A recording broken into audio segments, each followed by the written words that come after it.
Did you put Christmas on a credit card? Don't stress out about that extra holiday spending. SaveWithConrad.com can help you consolidate all of your high interest rate credit cards into one much lower monthly payment. SaveWithConrad.com has helped families just like yours save up to $800 a month. You don't need perfect credit or money out of your pocket. And did I mention no payments until March? So don't make saving money a resolution next year. Make it happen today at SaveWithConrad.com. NMLS number 2129, Equal Housing Lender. Welcome to Something to Wrestle with. Something to wrestle with. Bruce Prichard. Well, you know. That's not a rib. No, you haven't. There's no box of gimmicks. Rumor and innuendo. I don't deal in rumor and innuendo. And was he there? I was there. Say something I don't give a shit. Welcome to Something to Wrestle with. Something to wrestle Something with. to wrestle with. Something to wrestle with. Dig it. Bruce Prichard. Yeah. Morgan's guy, and you're listening to Something to Wrestle with Bruce Prichard. Bruce, what's going on, man? How are you? Hi, that's me. I'm so excited to be back with you, dude. We are hitting a stride again. Greatly appreciate you guys hitting that subscribe button and turning on that notifications bell. Welcome to Something to Wrestle with Bruce Prichard. We're back in the saddle, Bruce. And I got to tell you, when we were talking about the saddle, I never left the saddle. well, you know what I mean. But now that we're getting deep again and we're going to get granular again, I think you and I both thought, hey, you know what? Why don't we go back to the very beginning and revisit our very first episode way back in August of 2016? I remember. What do you remember about that first episode, Bruce? I remember just sitting in the little room there with our little microphones and just talking. And then you said, well, and that's a podcast. I said, well, we didn't do anything. We just talked. Told stories. It was bullshit. I don't get it. What do you mean that's a podcast? Now what do we need to do? And you said, well, we just did it. So we didn't do nothing. You just ask me questions. You do that on the couch every night. What are you doing? This is no different. He said, well, no, that's a podcast. I said, oh, yeah, this is the stupidest shit I've ever seen in my life. And hey, look at us now. Hey, it worked out. And I thought, Then what? then they couldn't look at us then. That's right. Yeah, that's this pre-video. Of course, you can watch along with us at somethingtowrestle.com. I'm at my house. Bruce is at his. And way back when we recorded this episode, I think in my living room in Huntsville, didn't we? That was like 2 houses ago. No, we did it in the room. We did it in A little studio off my garage. Yeah, little studio. Okay. Yeah. Well, I'm excited Talk about the things on the couch. But then you got me in that room, but I said, well, what the fuck is the difference, dude, other than less comfortable setting? That's fair. That's fair. Yeah, I was tricking you. Yeah. I may have had a bag of candy. I know I didn't have a jar of pickles, but No. that's a story for another day. We're going to revisit somebody that you and I both have a lot of respect and admiration for. One of the all-time greats. We wouldn't be surprised if he landed on your Mount Rushmore. Of course, we're talking about the legend, Dusty Rhodes. You know, back then we were still trying to figure out, hey, what is Something to Wrestle with Bruce Prichard? Or was it Something to Wrestle with Bruce Prichard? Was there double with? So we were still navigating it. So I thought, hey, let's revisit it, Bruce. And when we think about Dusty Rhodes, I know that we're eventually going to get to the part where you guys are making towns in the WWF, but way back when in your early fandom, did you see any of his like early heel work in Texas, or did you become a Dusty Rhodes fan once he was more of a national star? Oh God, no, man. I was a Dusty Rhodes fan from the very first time that I ever put eyes on him. And what captivated me was his promos. Look, Dusty's mom lived in Houston, Texas. And every Christmas, and you know, like sometimes Thanksgiving, but Thanksgiving was a big night in the wrestling business all over the country, all over the world. By God, they celebrate Thanksgiving. So it was a big night, and Dusty didn't always get home for Thanksgiving, but Christmas, he would always come home to see his mama. And when he did that, he would appear for Paul Bosch. Now, Dusty was a part of the tag team, the Texas Outlaws, with Dick Murdoch, and Dusty was a heel pretty much everywhere else in the country. But when Dusty came home, man, Dusty could just turn on that Dusty charm, and Dusty would get out and he would cut his promos all about just mama coming home and being too sweet to be sour, baby. I'm 268 pounds of Texas steel and sex appeal. I'm the women's pet, the men's regret. Woo, baby. Take a look at what you see. What you don't see is even better yet. But Dusty would do these Muhammad Ali raps. And, you know, Dusty would later on go to Florida, become the American Dream, and become a babyface and really become the American Dream, by God. That was, you know, that was beautiful. And that was something that I think people gravitated to, but we got it first in Houston because he wasn't going to be a baby face with Mama there. And I got to tell you something about Mama Rhodes. All right. She came every single time he was there. As a little kid, I would go and meet her and take her to her box and, you know, sit her in her box and make sure she had her popcorn and her drinks or whatever it was that she was having and all that. So is a very, very young age, I knew Mama Rhodes, and I knew Dusty, and Dusty, hey, what's up, kid? I wasn't punking head all the way yet, understand? But I do know from my good friend, dear close personal longtime friend, Terry Funk, that Dusty's mama was a whore. Oh my gosh, will you stop? Virgil, your mother's a whore. Oh, I hope Cody's not listening to this one. No, Cody knows. He knows all about Grandma Rhodes. So, but I tell you, here's the best part: is we were in Houston, and we were working the Compact Center, the Gold Summit, and she was there. She was backstage, and I knew she was going to be there, but I didn't know that she was there at that moment. Going down the hall, and I see Dream, and I just yell, Virgil,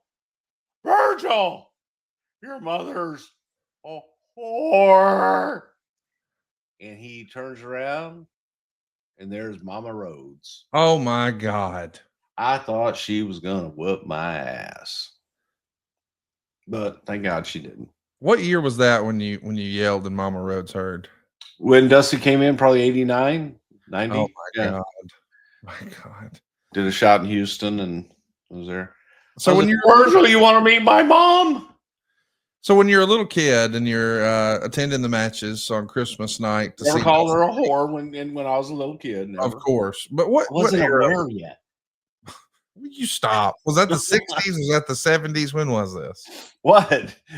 When you were seeing Paul Dusty at Paul's matches? 70s. Okay. 70s. Yes. And I know you said a minute ago, you know, Dusty wasn't going to be a baby face with Mama Rhodes in the audience. You meant a heel. He had to be a baby face. Yes. I beg your pardon. I misspoke. You know what, Conrad? I know, like, probably in time. I don't know what time zone I am in right now. You're in Eastern right now. Okay, but I've been back and forth between many time zones. Been literally around the world.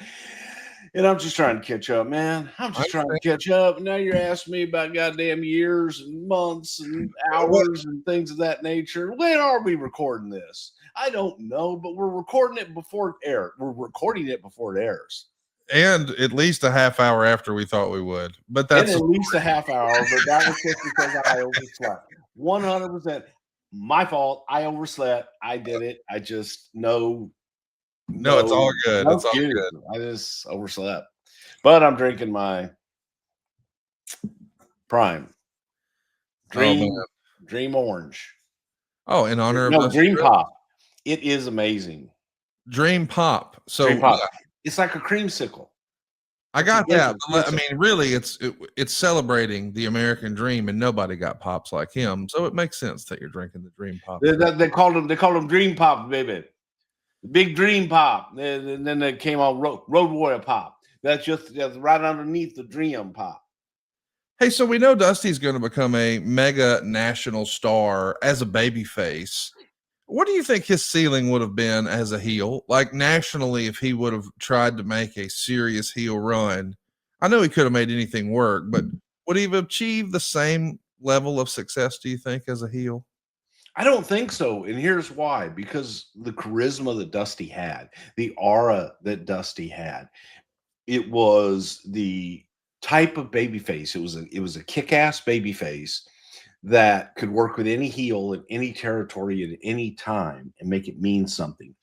You have to invest time as a heel to really, mean something in that regard. So I don't think that there would have been time for the legend, if you will, of the American Dream, Dusty Rhodes. Maybe he wouldn't have even been the American Dream. But for Dusty Rhodes to come in as a heel, you got to invest in him.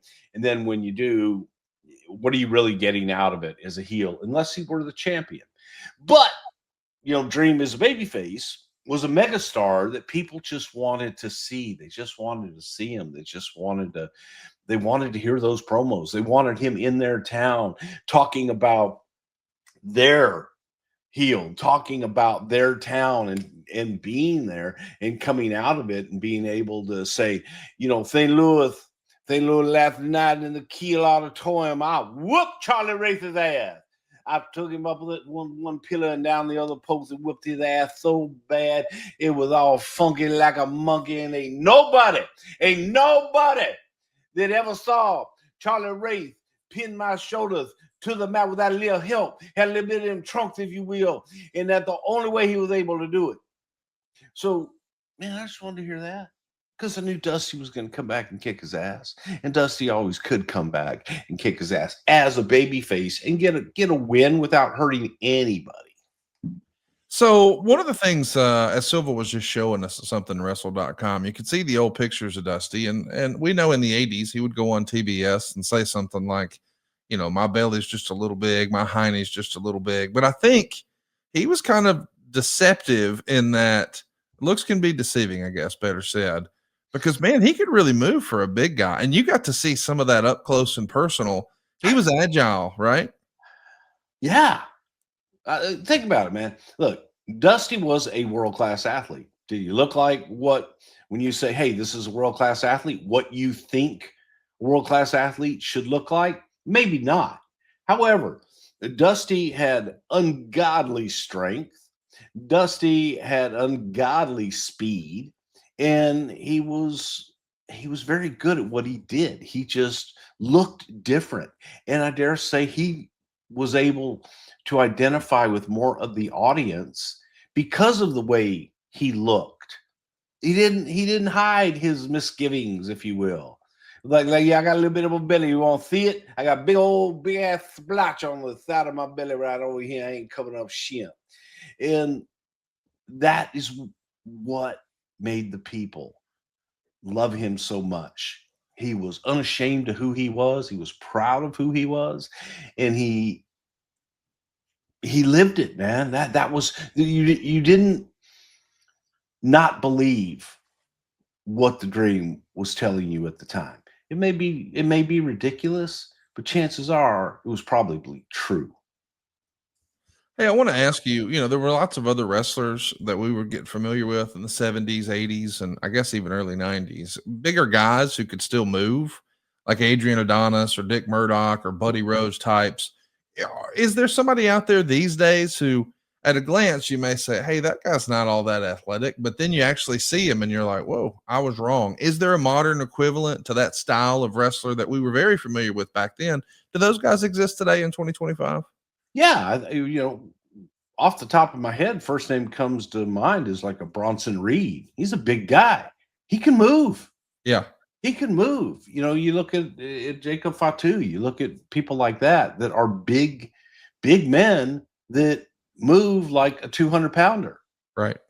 So, it wasn't the case in Dusty's era, because it was, if you were a big guy, most of the time you were lumbering and really moving in slow motion and everything you did. Whereas the appeal of Dusty Rhodes was that he was a big guy that could move and do different things and tell you about it. One of the things you and I've never really talked about is Dusty really got over big with that New York crowd in the old WWF territory, not just because of the magazines, but because Vince McMahon Sr. and Eddie Graham had made a deal where Florida TV would actually air in New York, but the local promo spot would feature promos for MSG. That feels like an unusual arrangement. What, if anything, can you tell us about that? Well, it may have been unusual at that time, but nobody else had. There were so few territories that were able to get their television in other markets other than their home markets. So that was the unusual part about it, is that Eddie was able to get his television in the New York market and not really having the desire per se to go and promote New York, but he also knew the importance of that television. And for Vince Sr., it's like, hey, this is a hell of an opportunity to promote your events because they're going to be watching wrestling. Might as well plug your stuff. So to me, the arrangement was one of, it made sense and it was best for both groups. And the hottest guy in the Florida territory was Dusty Rhodes. Now, you could have taken anybody else during that era from Florida and brought them to New York. I don't know that they would have had the same success as Dusty did. I want to ask, when we know we're going to get into the 1989, 1990 Dusty run that you enjoyed with him as a part of the WWF, but what was your relationship like with Dusty prior to that? I mean, I know you had mentioned that you had met him when you were a kid and he was just calling you kid, but that's probably before you guys became friendly and he was really calling you Pumpkinhead or whatever. What was the relationship, call it pre-89?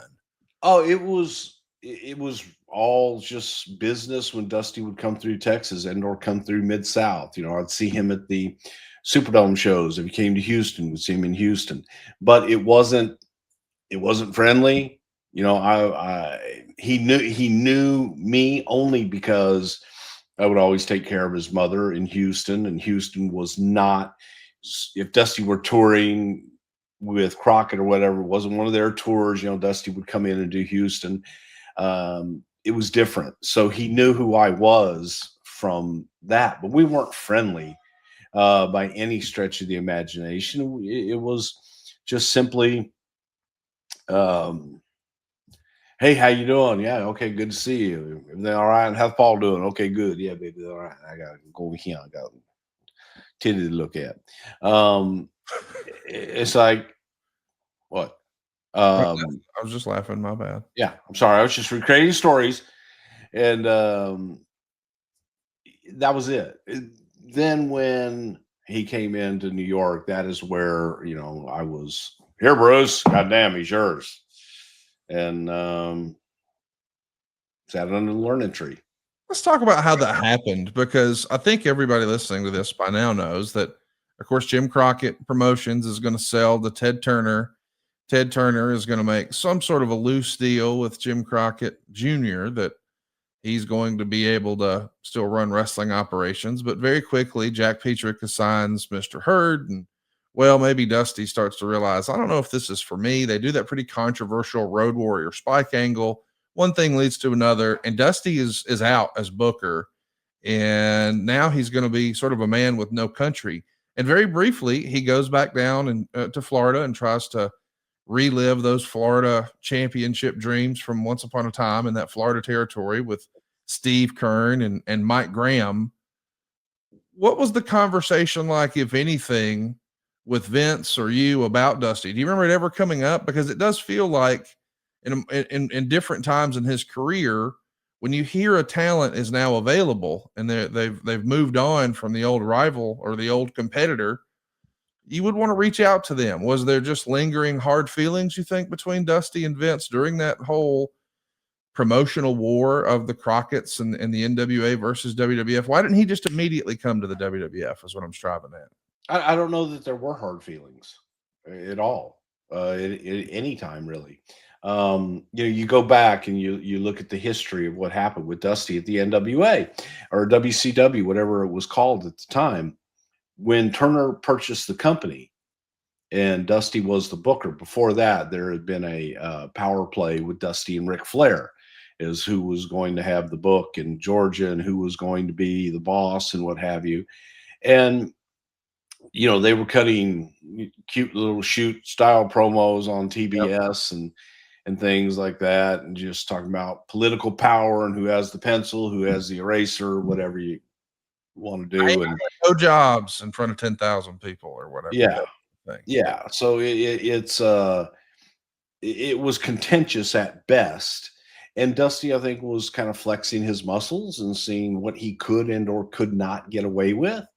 And in trying to prove that I'm Dusty Rhodes, I can do anything I want to do.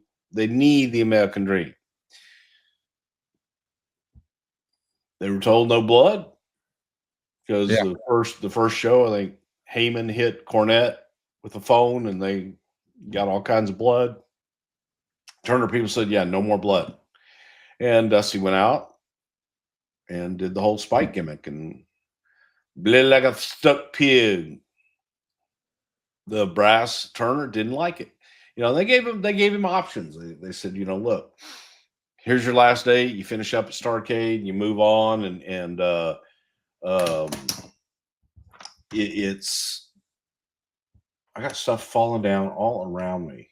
See, you made me change up all my shit here. Now I got things I got to move. Now, see, there goes that damn pen again. It'll stop falling if you'll stop touching it. I know, but I fling. I talk with my hand. That's true. You're I doing do sign language, like moo, nyeh, moo. Anyway, sign language. Those sign. You guys got it. The hell was I talking about? Dusty was given options. Yeah, you could finish up. So Dusty was given options as to whether he wanted to stay, if he wanted to stay on the other side, just book, but they didn't want him as a performer anymore. And Dusty really wanted to go back to Florida. And Dusty wanted to have his dream of having his own territory and running his territory the way that he saw fit. And that's what he did. Opened up, was it Turnbuckle Promotions or something like that? He would eventually do Turnbuckle Championship Wrestling. He did Turnbuckle Champ, but I think maybe that was later. I don't know, but he opened that up in Florida and wanted to do that, wanted to run those towns and all of that. Sent a letter to Vince, and Vince was like, "Oh, hey, look." A lot of times, it's so many things are going on that, okay, Dusty got fired. All right, well, maybe he should have got fired. Let's see if he's interested in coming here, he'll let us know. And maybe he has something else. When he went and did the Florida Championship Wrestling, the assumption is, well, he had something else. So it just was different. And then Dusty sent a letter and it's like, okay, hey, let's check this out. Let's see how much he would like to be here.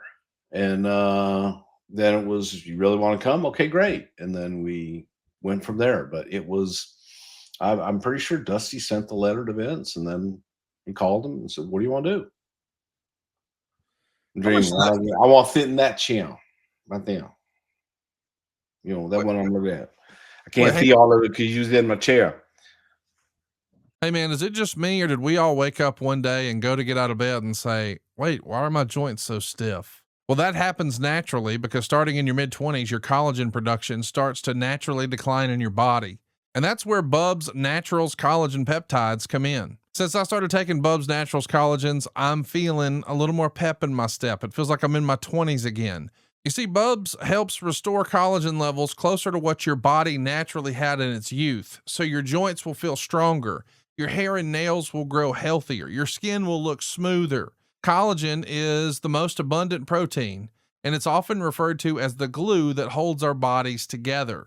And if you've noticed some joint pain, I think you'll feel a difference with Bubs. I know I did.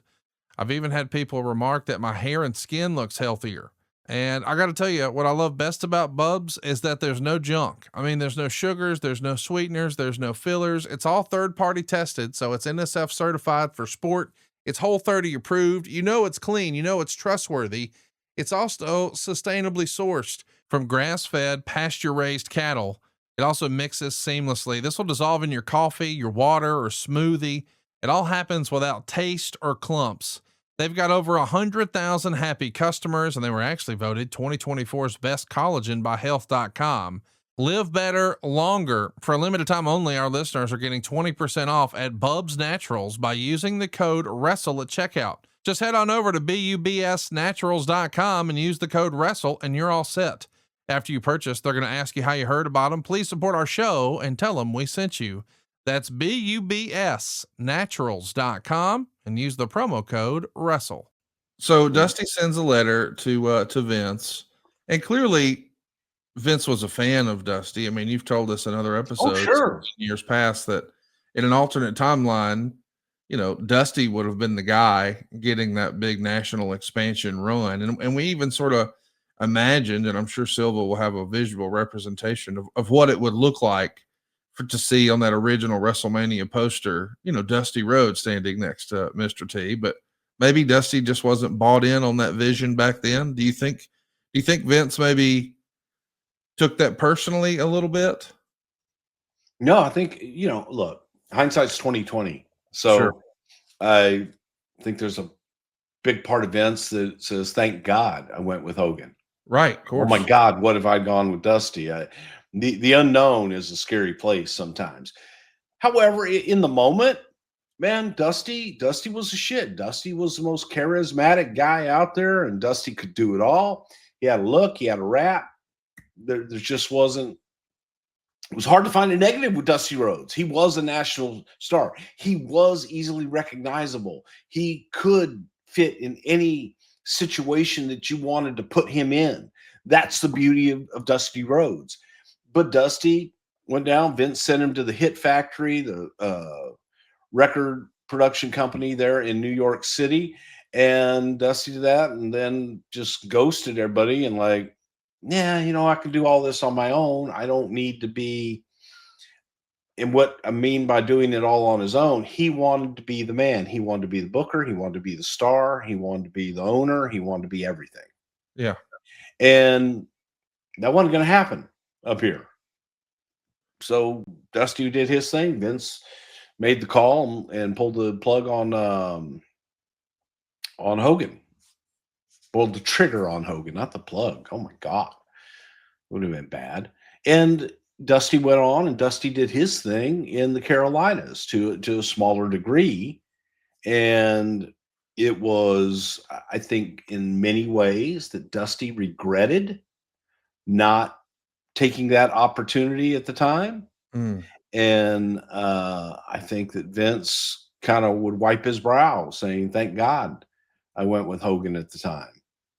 But again, there was always a feeling of, how do you say, maybe money on the table, not having Dusty earlier, or not having Dusty to be a part of that, because Dusty would have made a hell of a lot more money being a part of all of that. Yes. Not necessarily as the number one guy, but being a part of it than he did being the top dog and the boss and everything else at Crockett. But again, that's hindsight, that's speculation. Who knows? But Dusty Rhodes definitely could have been, man, that wouldn't have been an A and a B town. That would have been, you know, 2 A towns there built up right, with Dusty headlining one, Hogan headlining another. It makes a lot of sense. I mean, I could have gotten really excited about that. I wish it would have happened in an alternative universe, but we know that Dusty writes a letter now and Vince is going to receive it. Vince calls him up and you sort of, maybe it was tongue in cheek. Maybe you were serious during that face-to-face meeting where Dusty comes to visit Vince. A, were you in the room? And B, was that a real story of, hey, I'd like to come up here and help you book? Or was it strictly about, I want to make some towns for you? No, it was, to be fair, and I think that this was kind of held against Dusty, at least in Dusty's head in a lot of respects. But it was enough. It was brought up in sitting down and Dusty saying, I want to be sitting in your seat. That happened. And well, let me say this. I was told that happened. Okay. I was not in that meeting. No. I came in right after, but I was not in there for that. I heard all about it. But the fact that I heard about it from Pat and Vince, and I heard about it from Dusty, Right. I'm 3 guys that were in the meeting all told me That's pretty what much happened. the exact same story. Yeah. So I'm going to say it happened.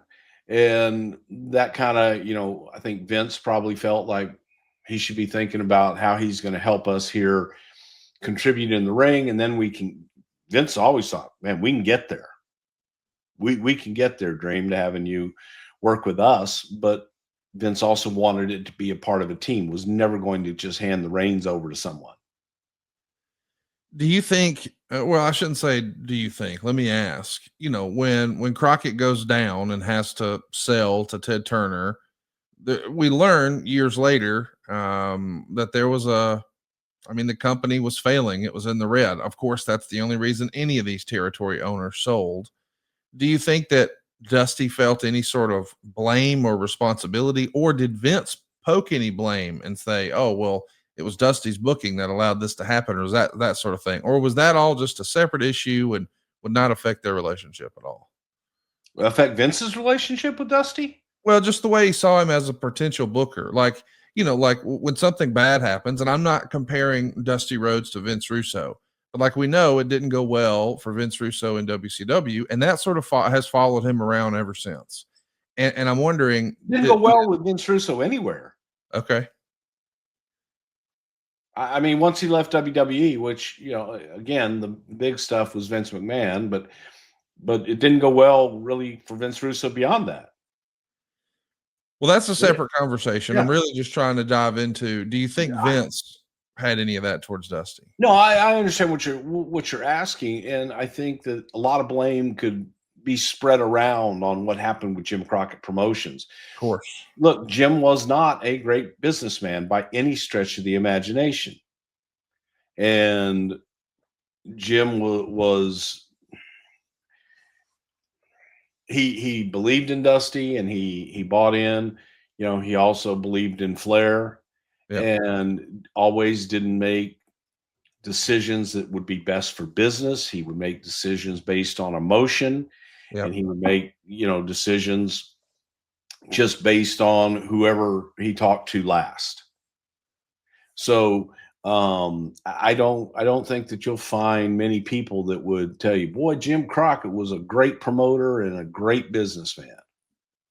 He had a run with some really great people around him that were at the top of their game at the time, but nobody in that group knew how to sustain it. It's like, okay, I'm gonna get you the pop. I'm gonna get you the initial explosion, but I couldn't get beyond that. Right. And I think that's what would happen. And everybody that knows that and that can look at it and say, well, it's not all Dusty's fault. Right. It's not all Crockett's fault. Of course. It's not all. It was a combination. It was everybody's fault. I think they were all at fault, and unfortunately, it came to an end. Dusty has to accept some blame, but if you don't fall down, you're never going to learn how to get back up. And I think that was kind of the feeling in there, and that can't all be put on Dusty. So, is that part of the reason you think, you said a minute ago that Vince sort of thought, hey, we can get there, talking about transitioning Dusty from quote unquote just being in ring to also booking. Do you feel like if Vince would have allowed him to have a little more input into the booking, now it could have muddied the waters a little bit? We needed to establish, for lack of a better word, a hierarchy. I hate the way that sounds, but Vince was the boss in the WWF, and Dusty creatively had been the boss everywhere he had been previously for several years.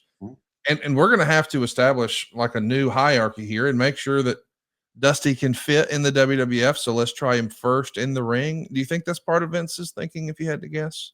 Vince knew that he had limited time left with Dusty in the ring.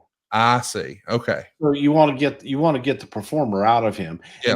And you don't want to screw up that performer by having them be a part of anything creative, because that's going to put undue heat on them, and just it's unnecessary. So it's like you can't. That would have been doing a disservice to Dusty Rhodes. And we were looking for the performer. We were looking for the American Dream, Dusty Rhodes, the common man, to come out and do his thing. Weren't looking for Virgil to book. Right. So that's kind of, where you get to that. We were protecting Dusty from himself in that regard. Come on in, man, and be the dream, be the character, be the talent, and grab these years, man, and make the most out of it. And that's what he did.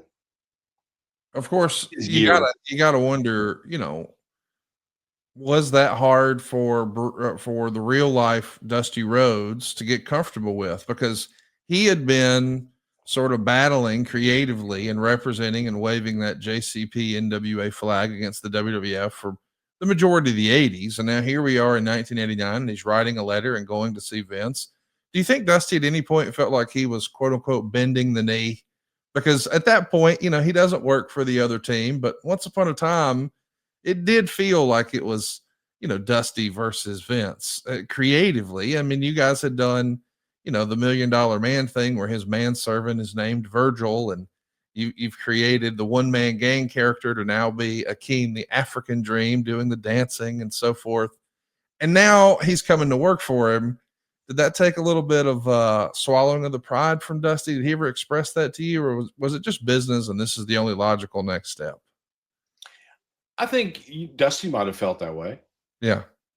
I think that Dusty, may have thought that the vignettes and some of the things were a rib. They were not. I think they are still iconic to this day, that I will stand behind against anybody that wants to say, oh, we were just making fun of Dusty Rhodes and all of that. Absolutely not the case. It was trying to accentuate the Dusty character and the Dusty personality that he just had that was so good, and make it even larger than life. The vignettes we did, from the pizza man to the plumber, and people want to always go to the polka dots, but the polka dots are what people remember Dusty for. And so many, I would venture to say more people, not the loud people that talk online and all this stuff. More people remember Dusty Rhodes, polka dot Dusty Rhodes, than do the ass kicker Dusty Rhodes. And that's where, the rub was, because Dusty wanted to be the ass kicker and Vince wanted him to be the entertainer. And you got to be an entertaining Dusty. It's like, I don't want to see you out there kicking somebody's ass is the baddest bad man ever. Because you should be the common man. You should be the guy sitting in the fourth row. You should be the guy that's larger than life. I was going to have that $1 million smile, and doing all of those fun things. People like to get up and dance, Dream's dancing. He's having fun. People want to have fun. You go out, you want to have fun. And there were times Dusty gets in the ring, does it, man. He becomes that other guy. But up into that, just to take that personality, which was already larger than life, and make it even bigger and make it a mega star. So I think Dusty always saw himself as, I could be the world champion. Yeah. And look, Dusty, rumor has it that Dusty cried when Dusty won the title, and Fritz pulled out of all the world championship bookings, and there was another promoter, but I know Fritz was the one that really hurt Dusty, because he thought they were friends. And Fritz was like, yeah, I have no desire in using Dusty Rhodes as champion. Wow, I did not know that. And Dusty was so upset, because Dusty thought, man, I finally get my opportunity to be the champion, and then now guys are dropping their dates because I'm the champion. And they just didn't think Dusty was a credible champion. in the vein of a Jack Briscoe or a Terry. In the Funk. vein of what the NWA champion had been, the guy that he's got an amateur background, he's got this and what have you, and by God, if somebody was hit the ring, could he break their leg? No, but you know what? I think Dusty as the NWA champ, Dusty was a better challenger than champion. Okay. Because you wanted to see Dusty get it.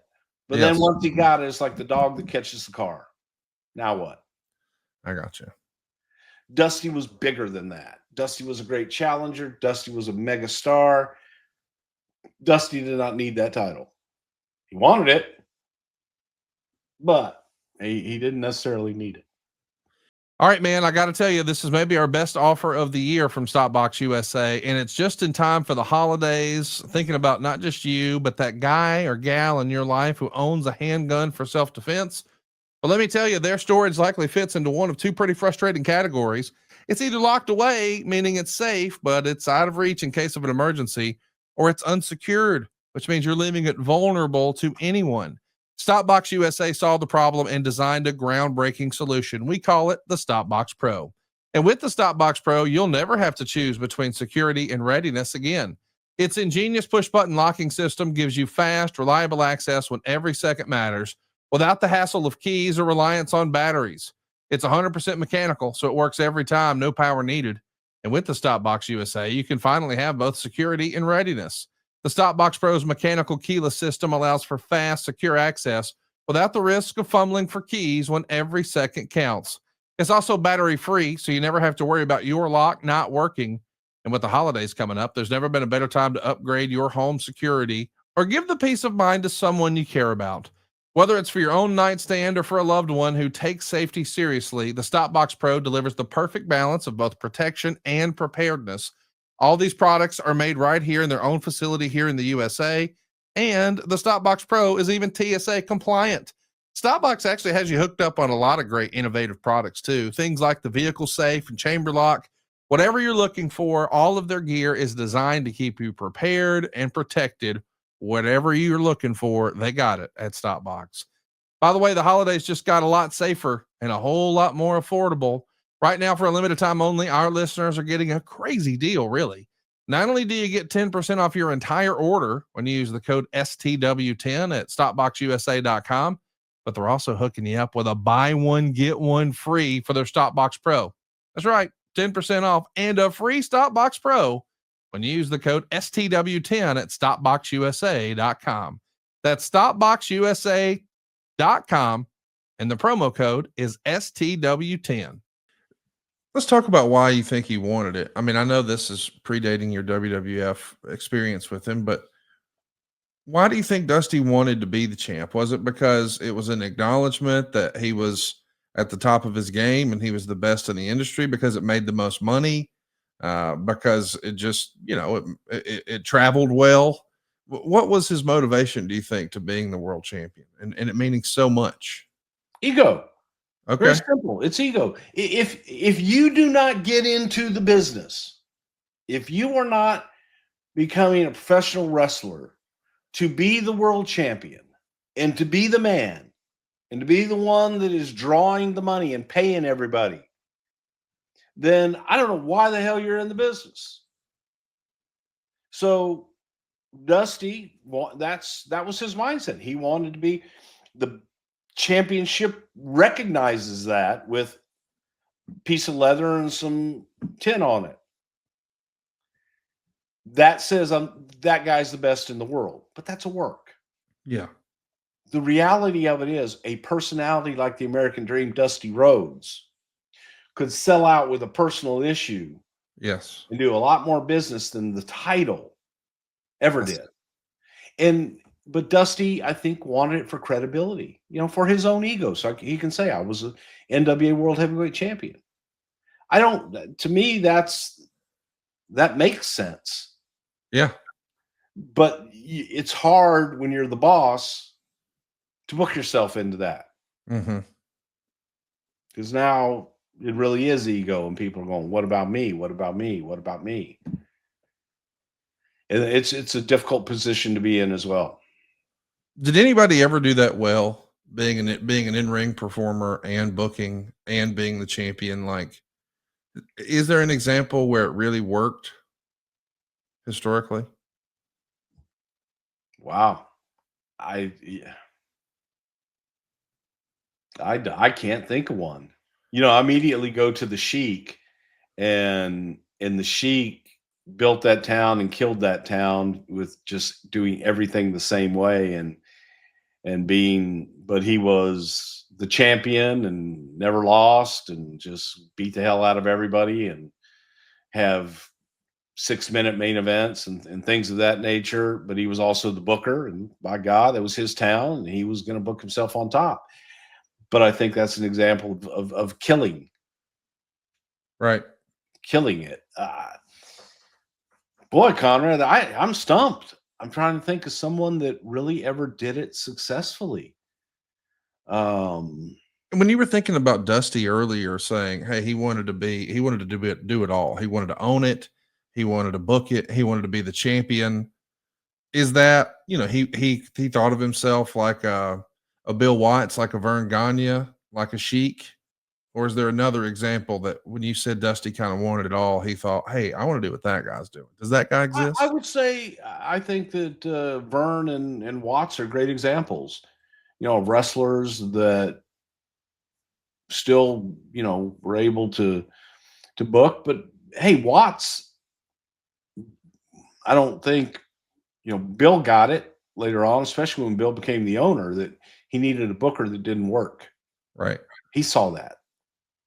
So, yeah, I think Eddie, that Dusty wanted to be like Eddie Graham, and saw that, and I think that's what he wanted. But again, like I said, I don't begrudge anybody, and I think if you're in this business and you don't want to be champion and you don't want to be the top guy, well, what are you doing? I just want to be, you know what? I'd like to be the second match every night somewhere. Nobody says that. Maybe they do. Maybe I just don't understand it. Times changed throughout my life, Conrad. I'm just telling you, some things have changed. Obviously, you and I are self-admitted huge Dusty Rhodes marks. Not a word we use all the time, but we're excited to use it for Dusty because we were such big fans of his. But I think, Cody has been open about the fact that, at different times, the wrestling business wasn't always paying the bills the way it used to. Do you think that his experience in Florida, and maybe it wasn't going as swimmingly as he hoped, was the reason he wrote Vince? Or is it the idea that he was also trying to bring Dustin into the business? Because I know that started in Florida. And did he think, hey, it would be good for the family, but it would also be really good for Dustin if I could get him ingrained with the WWF as well? What do you think his primary motivation was when he wrote that letter to Vince, if you had to guess? Self-preservation. Okay. And a combination of everything else. I think that Dream looked at it in that he did not have long prime years to work. Some people would argue, it certainly wasn't, but he did. Dusty still had something left in the tank. But I think Dusty was also smart enough to realize that I don't want to be doing this for another 5 years. I need to go in, I need to get a run, I need to get my money, and then hopefully have a future here. And his future, in his mind, he saw taking over what Pat did, and then basically let Vince, you go on and be on an island somewhere and enjoy life. Sorry, I bumped my thing there. I'm not used to that being there either. But go enjoy your life somewhere, and I'll handle everything here.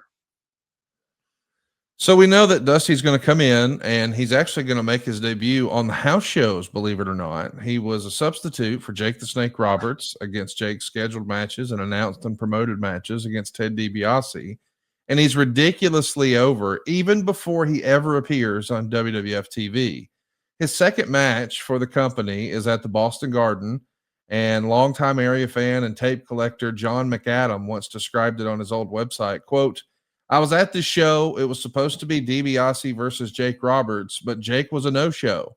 When Rhodes, who hadn't even been on TV yet, was announced as the sub, the Boston Garden went crazy. People were jumping up and down on their seats, hugging. It was insane. So even by Big Pop standards, having fans jumping up and down in their seats and hugging complete strangers is unusual. Did you see these reactions in person, that people were just thrilled that Dusty Rhodes from the other channel was now in the WWF? Oh, absolutely. Absolutely. It was, again, that was the beauty of it, where Dusty was coming from, where he was on top, coming back and in those markets specifically. And that was all a Northeast run. So we were able to go to markets that were so traditional New York, and where Dusty had intermittently been throughout the years and would come in and do shots and make appearances in those markets. But now it was different. Now it was like, Dusty's here. Dusty's part of WWE, and this is going to be huge. So, yeah, I think we would have been really disappointed if he didn't get those pops. So Vince was kind of expecting that sort of reaction when he came in. We sure as hell hoping for it. If you're taking a look with us here on somethingtowrestle.com, this is the footage from his second match at the Boston Garden in Boston, Massachusetts. He had debuted a few days prior, May 29th, 1989, also against DiBiase at the Montreal Forum in Montreal, Quebec, Canada. But this match we're looking at here is June 3rd, 1989. And we were off to the races. I mean, the next day he's in Portland. The day after that, he's in Cedar Rapids. The day after that, he's in Wisconsin. And he's working with Ted DiBiase. And what's interesting is, for years and years, people thought that Ted DiBiase would have potentially been in line to be the next NWA World Champion.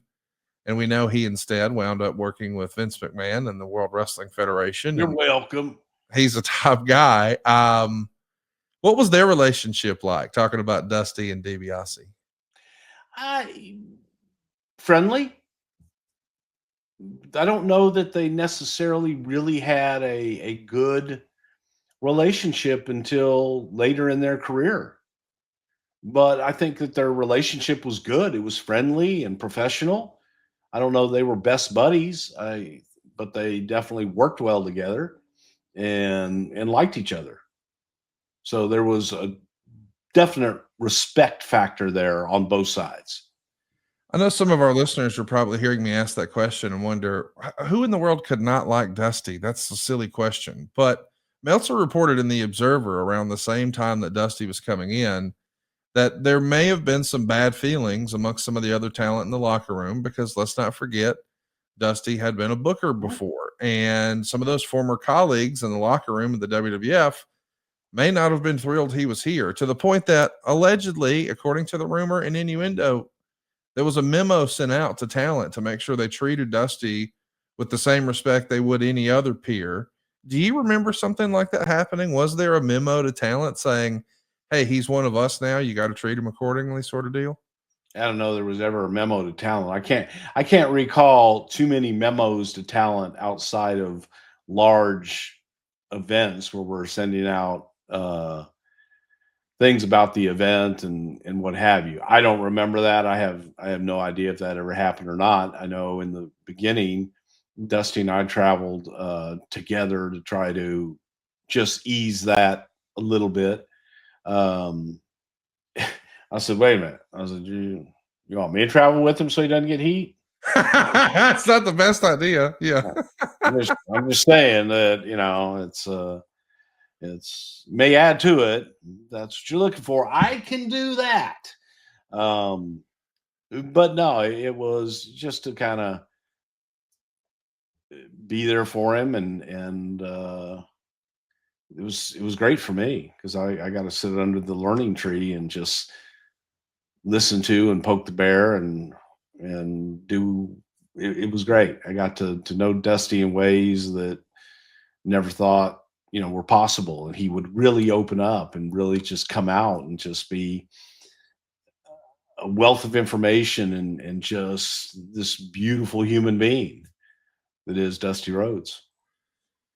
Yeah, I mean, let's be clear. You know, when you're running talent relations or you're the booker, I mean, those are heat positions. You can't make everybody happy on every given night. So people are, of course, naturally going to form their own opinions, and it is what it is. It's just the You know nature what, of the though? beast. Here's the funny thing is that perceived heat and that perceived reaction was mostly coming from people who had never even worked for Dusty.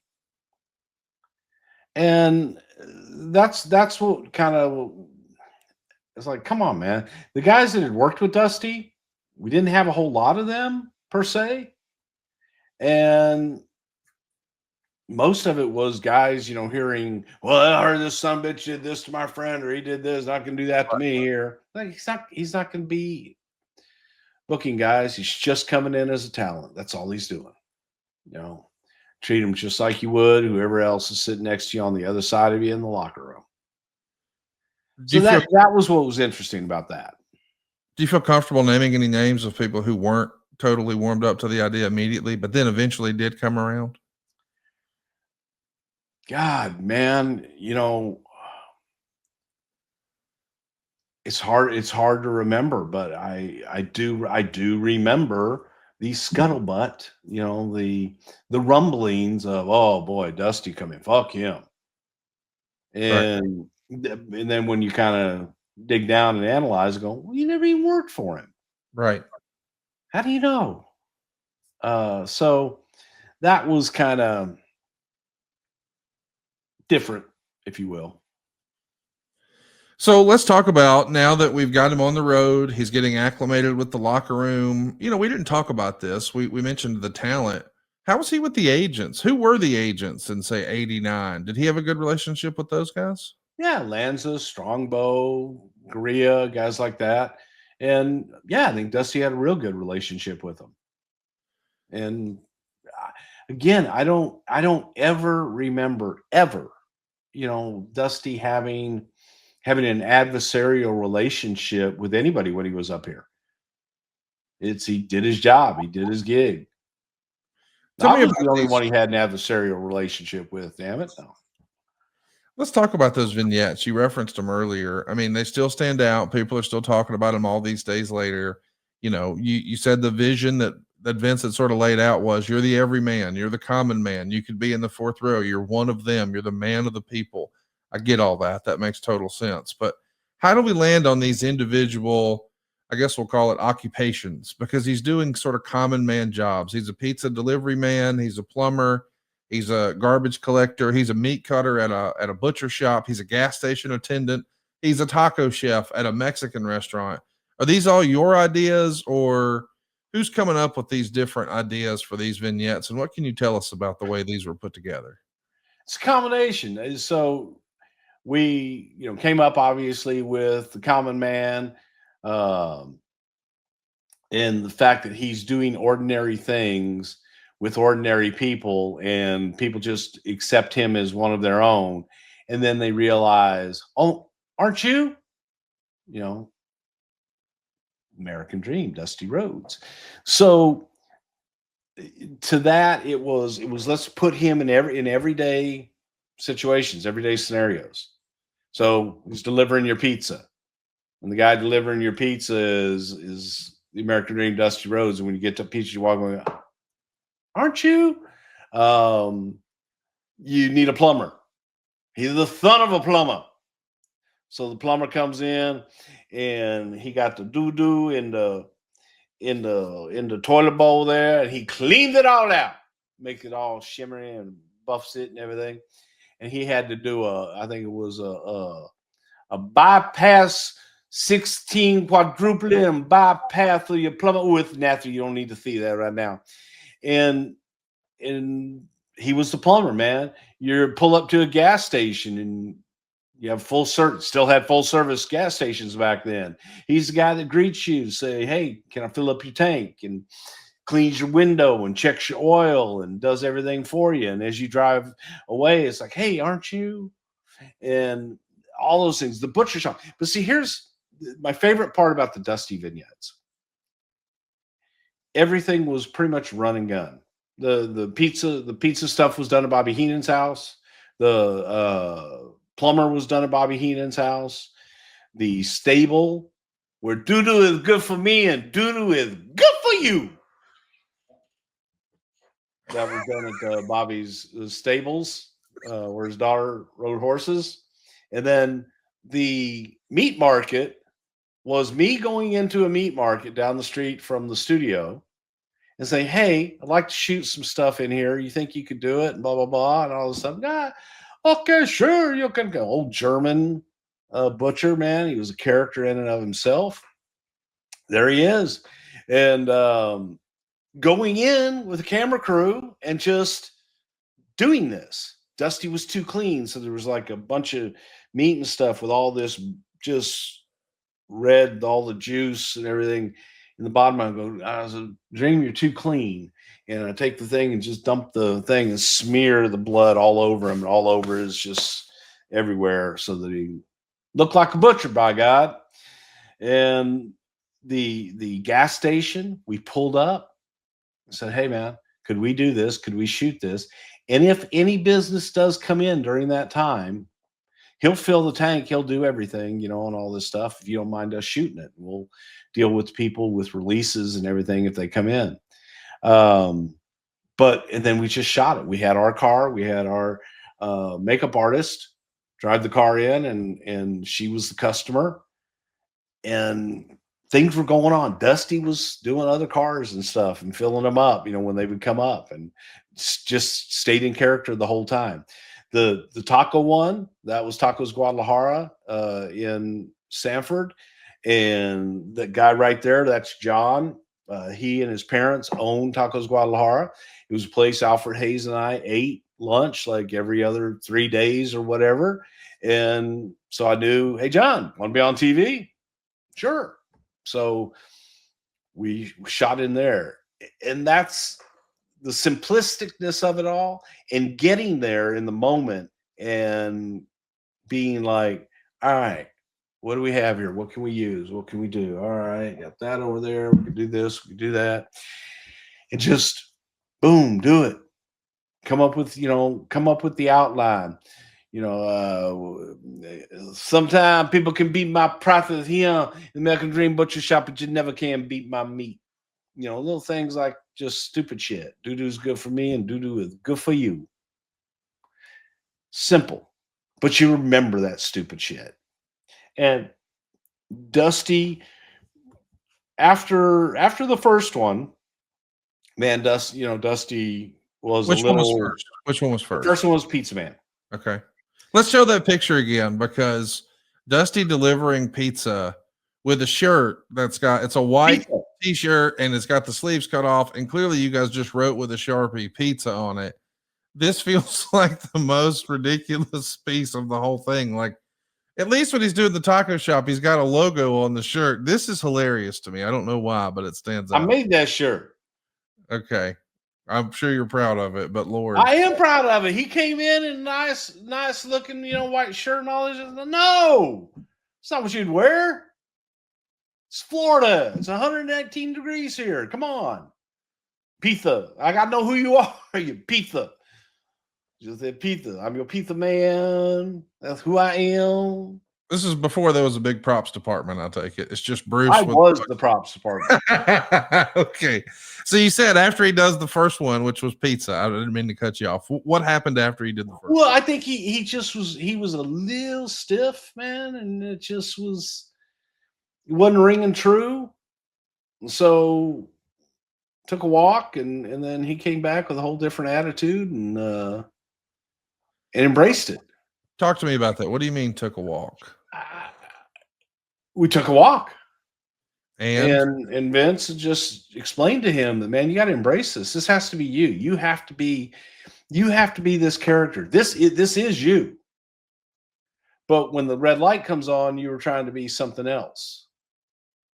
And we're looking for a more genuine you. Okay. And have fun with this. And be the plumber.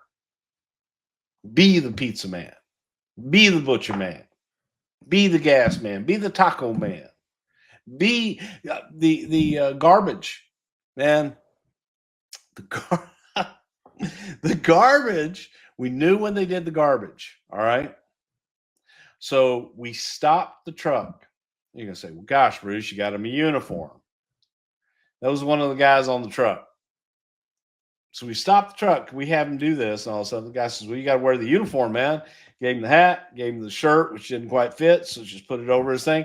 And Dusty went up and down the streets with him, hauling trash, just emptying garbage cans while we shot it. And that to me was the beauty of what we did. And that's where I had so much fun. Was I didn't have a whole lot to work with. And here's your opportunity. Let's see. It was also, can I get this done? Right. First of all, can I get the garbage truck to stop for me? Right. Second of all, is the guy going to listen to me? And third, last of all, God forbid, are they going to let me do it? Not that they let me do it, but yeah, they're putting him in one of their shirts and hats and everything. And so technically I had permission. I had permission from the people that mattered. All right, guys, real deal. I just want to tell you something that I discovered in 2025 that I didn't have on my bingo card that I absolutely love, and I want to share it with you. I'm talking about Soul's out of office gummies. Now, Soul is actually buying an ad on the program, but I just want to tell you for real, I have been trying to find the right combination of THC and CBD for a while. And I've had a guy here locally who has a store, and I've tried some products through the years, and I found some that I thought I liked. I found some that I thought worked well. And then I got Soul's out of office gummies for us to try and vet before we actually started. And I'll admit, I thought, well, I've already figured it out. I don't really need this. But then I tried the perfect fit. I was looking for something that gave me a mild, relaxing buzz, but it would boost my mood, and it was enhancing creativity and relaxation. I found the perfect balance. You see, Soul has 5 different strengths, and they can tailor the dose to fit your vibe. You can get a gentle 1.5 milligram microdose. That's what my wife prefers, to their newest 15 milligram gummy for a more elevated experience. I'm kind of right in the middle. I like the 10, and I got to tell you, what I like best about it is it has 45 milligrams of CBD. And if you have any sort of joint pain or knee pain or shoulder pain, or you got some sort of weird whistle in your ankle or whatever you got going on, something's hurting somewhere, this is going to take your mind off of that. It's not going to be something that's just constantly nyin nyin at you, as Bruce may say, but it's also going to give you that mood you're looking for. And I want to give you a pro tip. I used one on Thanksgiving. We were hosting for Thanksgiving. And listen, when you have a house full of company and you've been cooking all day and you've been getting ready all day, sometimes it's just exhausting. You know what I'm talking about. Well, once I jumped out of the shower because I knew the fam was coming in, I had my out of office gummy. Not only that, but I snuck one in my pocket and I handed Mom one too. Cause Mom, man, how hard do our moms work on Thanksgiving? Let me just tell you, Mom and I had the best Thanksgiving ever. It's our new favorite routine. I absolutely love it. I know you will too. This holiday season, I want you to grab one of their out of office gummies and unwind. Maybe turn on your favorite movie. Mine's Christmas Vacation. It's a little self-care ritual that's going to keep you sane. But the balance of CBD and THC is something that I'll admit I didn't know a ton about, but I figured it out thanks to these guys. I love this product. I know you will too. And I want to mention too, they've got a new out of office beverage. It's a refreshing alcohol-free alternative that's perfect for winding down on the couch or socializing with friends. I absolutely love this company. I know you will too. They've got something for everybody, a big variety of products, things that are designed to help you get a better night's rest. They're called their top selling sleepy gummies. It's a deep restorative sleep that is going to make you a super fan. And you can feel good about what you're putting in your body because all of these products from Soul are organically farmed. They're USA grown hemp. They're vegan. They're gluten-free. They're low in sugar. And maybe best of all, they're federally legal. It's a real life hack for me in 2025. I'm carrying it with me into 2026. You should too. Bring on the holiday cheer and treat yourself or someone you love. Go to Soul this season. Right now, Soul is offering our listeners 30% off your entire order. Go to getsoul.com. That's GETSOUL.com. Getsoul.com and use the code WRESTLE. That's getsoul.com, promo code WRESTLE, and you'll get 30% off. You'll be glad you did. You could see how if you were a longtime NWA fan or Dusty Rhodes fan, or maybe Dusty and his extended family and friends and just his sphere of influence, that they could see a version of the story where, hey, Vince won, to the victor go the spoils. Now he's going to make Dusty not only bend the knee, but he's going to rub his nose in it a little bit, because this is the same relationship that had a manservant for the $1 Million Man, right? So I know that you're saying that's not what it was, and that wasn't the approach that Vince had, but you could understand why people feel that way, right?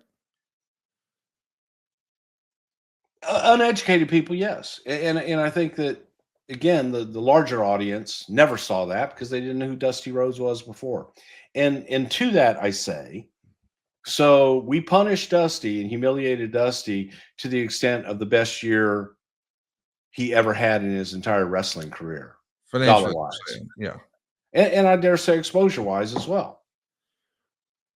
Well, So how is that? It's like, how is that punishing him? If anything, that's rewarding him for everything that he did, and also giving him a bigger name so that if he wants to go back there, he will be a much bigger name going back, which eventually he did to WCW. But for Dusty, God, it was the most money he ever made, and yeah, we're going to get I there. don't see the, oh, you evil bastards. You got him over more than he ever been in his life. You made him more money than he ever did in his life. More people recognized him and saw him. He got more action figures. He got more everything. His first action figure. I mean, let's be honest. We're going to talk about all that, but what you said, respectfully, is with the benefit of hindsight. We wouldn't have known he was going to have the best year he ever did of his career when we first see the vignettes. He's just getting going. And some of what you said, just being honest, you said, well, a lot of the audience didn't even know who he was. Well, why was the big pop happening in Boston Garden? Because they got the TV. Look. No, those hadn't even aired yet. Hang on. Yeah. No, I'm saying that the WWE audience was larger than the WCW audience. No doubt. And yes, when he goes into places where he has been before, sure, he's going to get that pop, and it's somebody new. It's somebody that they haven't seen in the WWF. They know who he is. Yes, I'll say all of them, but a lot of people did not know who he was. Right. And him coming in as a big star, yes, that definitely made a difference. But he became a lot bigger in WWE. And I just think that, when you look at everything that he did and what he accomplished coming in, doing those vignettes, yeah, that was done with the desire to get him his best year in the business, for him to be able to be that guy and be that larger than life character. So yeah, all of that was done to get to that end. It was a means to an end, and that's what we were doing to get to there. And I think if he had stayed another, even another year, I don't know. The Dream could have done another 2 years, but I do think he could have done another year and really done great. I'll admit, this is my first exposure to Dusty Rhodes. The first time I saw him, he was wearing he was wearing the polka dots. So, and I loved it. He was one of my favorite characters. I liked the character. I liked the persona. I thought he was entertaining.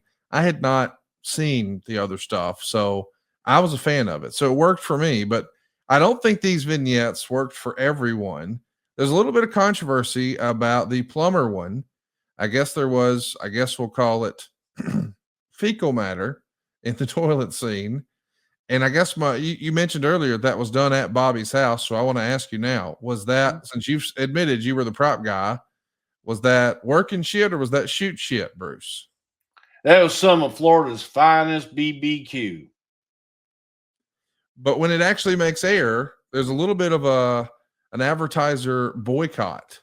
As crazy as this sounds, Blue Ribbon Sausage, as it's reported in the Observer, quote unquote, flipped out. And Blue Ribbon Sausage is actually one you're probably familiar with because Paul Bosch used to do commercials for Blue Ribbon Sausage. Tell me about this. What do you remember about this toilet vignette controversy? Oh, it was much ado about nothing. Look, I think because of the time that our shows aired, the syndicated shows aired in those days, it was Saturday mornings and things, and in prime time, and they just look. We never said what it was. Now we had poo, we had poo poo. Yeah, some fine ass barbecue in there. It was good, and we had cow manure in another one. So the theme was caca. Yeah. Um, yeah, I don't know. It was some people Much to took do offense. about Some people, it was much ado about nothing. There was never enough feedback. There was never enough pushback that Blue Ribbon or anybody else pulled advertising. There was concern and people going, I don't know if we want to be showing a toilet bowl that looks to be full of caca yeah. in the morning on television. Kids are watching, but it wasn't a major thing. It wasn't like, oh, I'll leave that one alone right now. Once he's on the WWF television program, he is almost immediately going to start a feud with the Big Boss Man. He's going to save some poor hapless job guy from getting beat down after the match.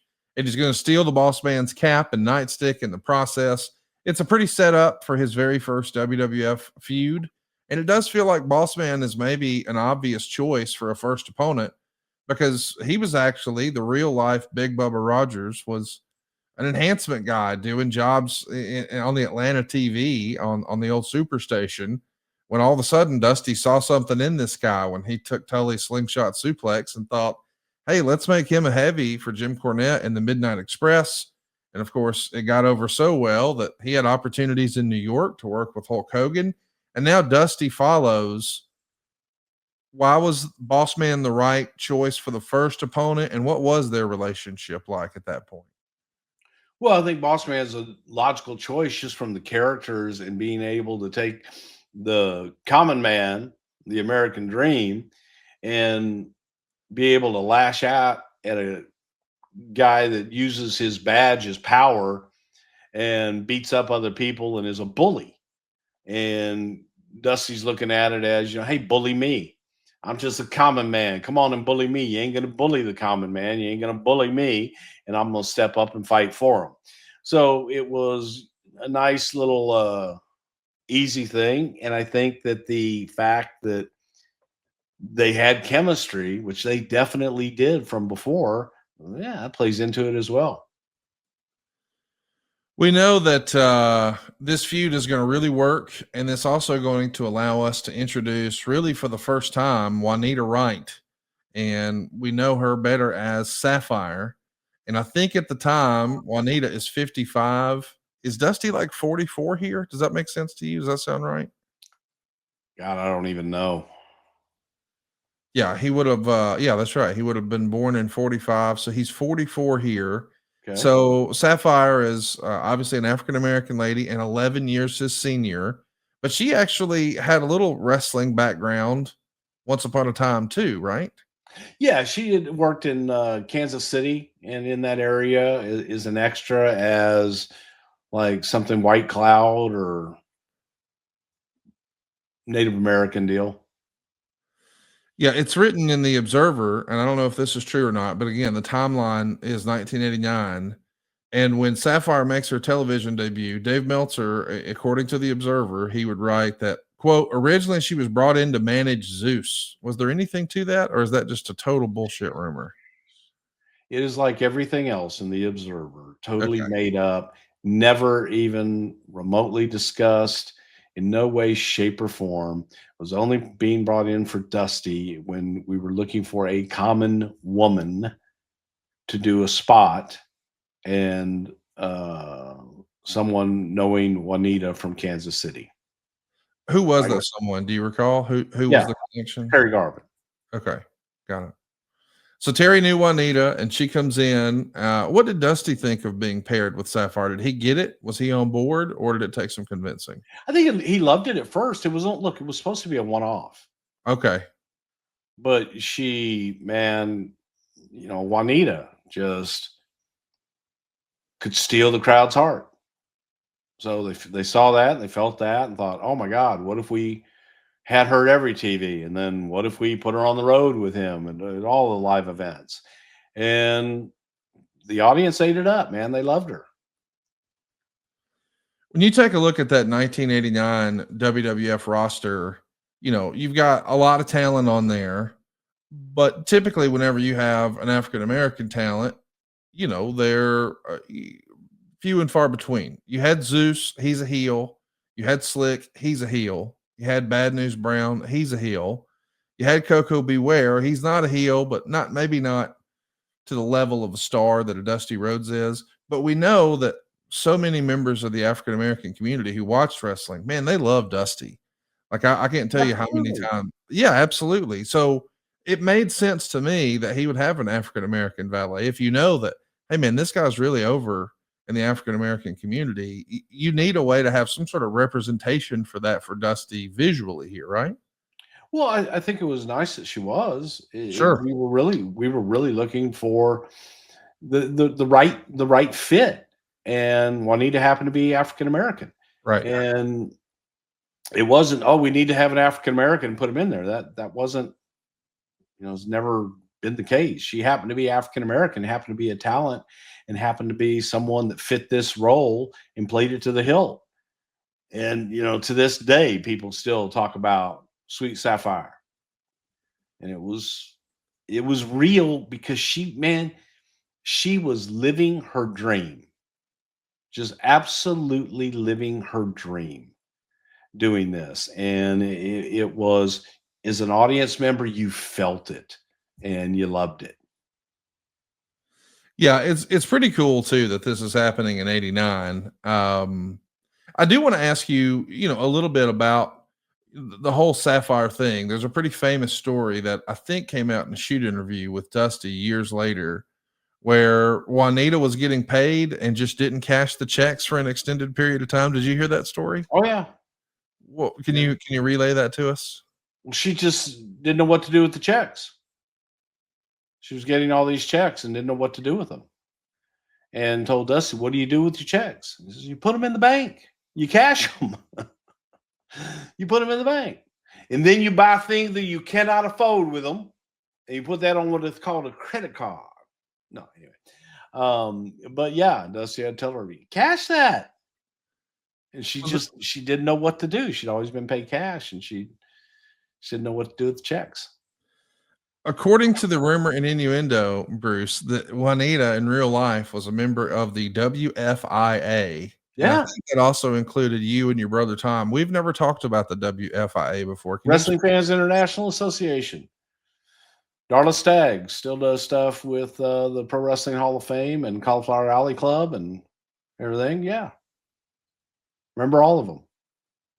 So let's talk a little bit about the way she debuts. We just saw a great shot of her sitting in the crowd. And this is an era where we see a lot of different characters debut from sitting in the crowd. We saw Hillbilly Jim do this back in '84. Jake the Snake's wife, Cheryl Roberts, did this in '88. We had both Sapphire and Earthquake in 1989. Was Vince a big fan of this? Were you, or is this a Pat Patterson idea? Pulling fans just all those, okay, Lord, man, you can go back to the 1930s and picking people out of the crowd and making them stars. It's a good way to debut somebody, and especially if you have the time to. So back in the day when you did your TV every Friday or every Saturday or whatever it is, you had a lot of the same people in the audience. And if you can get one of those people to integrate into that audience so that everybody in that audience kind of knows they're a regular, man, they're a little bit larger than life, they're a little bit louder, they're a little bit showier. And so that when they actually take that next step to being in the ring, man, then even more so, it's like it can happen to me. It can happen to me. I just got to be there. I got to be louder. I got to dress wilder. I got to do more. I got you.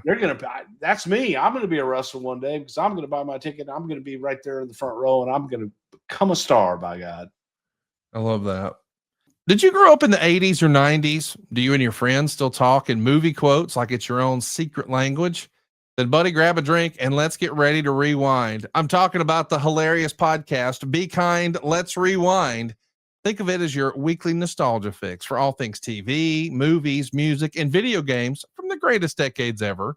Every Friday, the boys crack open a few cold ones and dive deep into the pop culture moments that made us who we are, with big laughs, bold opinions, and the occasional, did that really happen? Each week, they'll hit you with segments like Booze of the Week, Boring Ass Facts, Shit Stuck in My Head, and the very popular Norm Macdonald Clip of the Week. Because no one told the joke quite like Norm did. From Back to the Future to the 40-year-old virgin, from Tommy Boy to South Park and The Simpsons, Be Kind, Let's Rewind is your time machine to simpler days. Be sure to subscribe to their YouTube page at Be Kind, Let's Rewind, and you can engage with their show on Instagram, X, and Discord. I'm telling you, if you love 80s and 90s nostalgia, this is the show for you. Check it out. Be Kind, Let's Rewind. By the way, this ad was paid for by JBL. So let's talk about one of the biggest feuds that Dusty has in the WWF, and one I absolutely loved as a kid. I'm talking about the Macho King, Randy Savage. Of course, he had Queen Sherri Martel along with him. And we know on the other side, it's going to be Dusty and Sapphire. It is a great feud between Dusty and Randy, but they don't get a lot of pay-per-view time. It does eventually happen at WrestleMania 6, but it's more of a mixed tag. And really, it's largely built around, hey, what's Miss Elizabeth going to do? But I know that these are two of the more iconic characters in all of wrestling history, not just the 80s or even 1990, Randy Savage and Dusty Rhodes. How different was their approach to wrestling? We've heard that Randy was very meticulous and wanted to have everything mapped out. It feels like Dusty was maybe a little more old school. Let's listen to the crowd. What was real?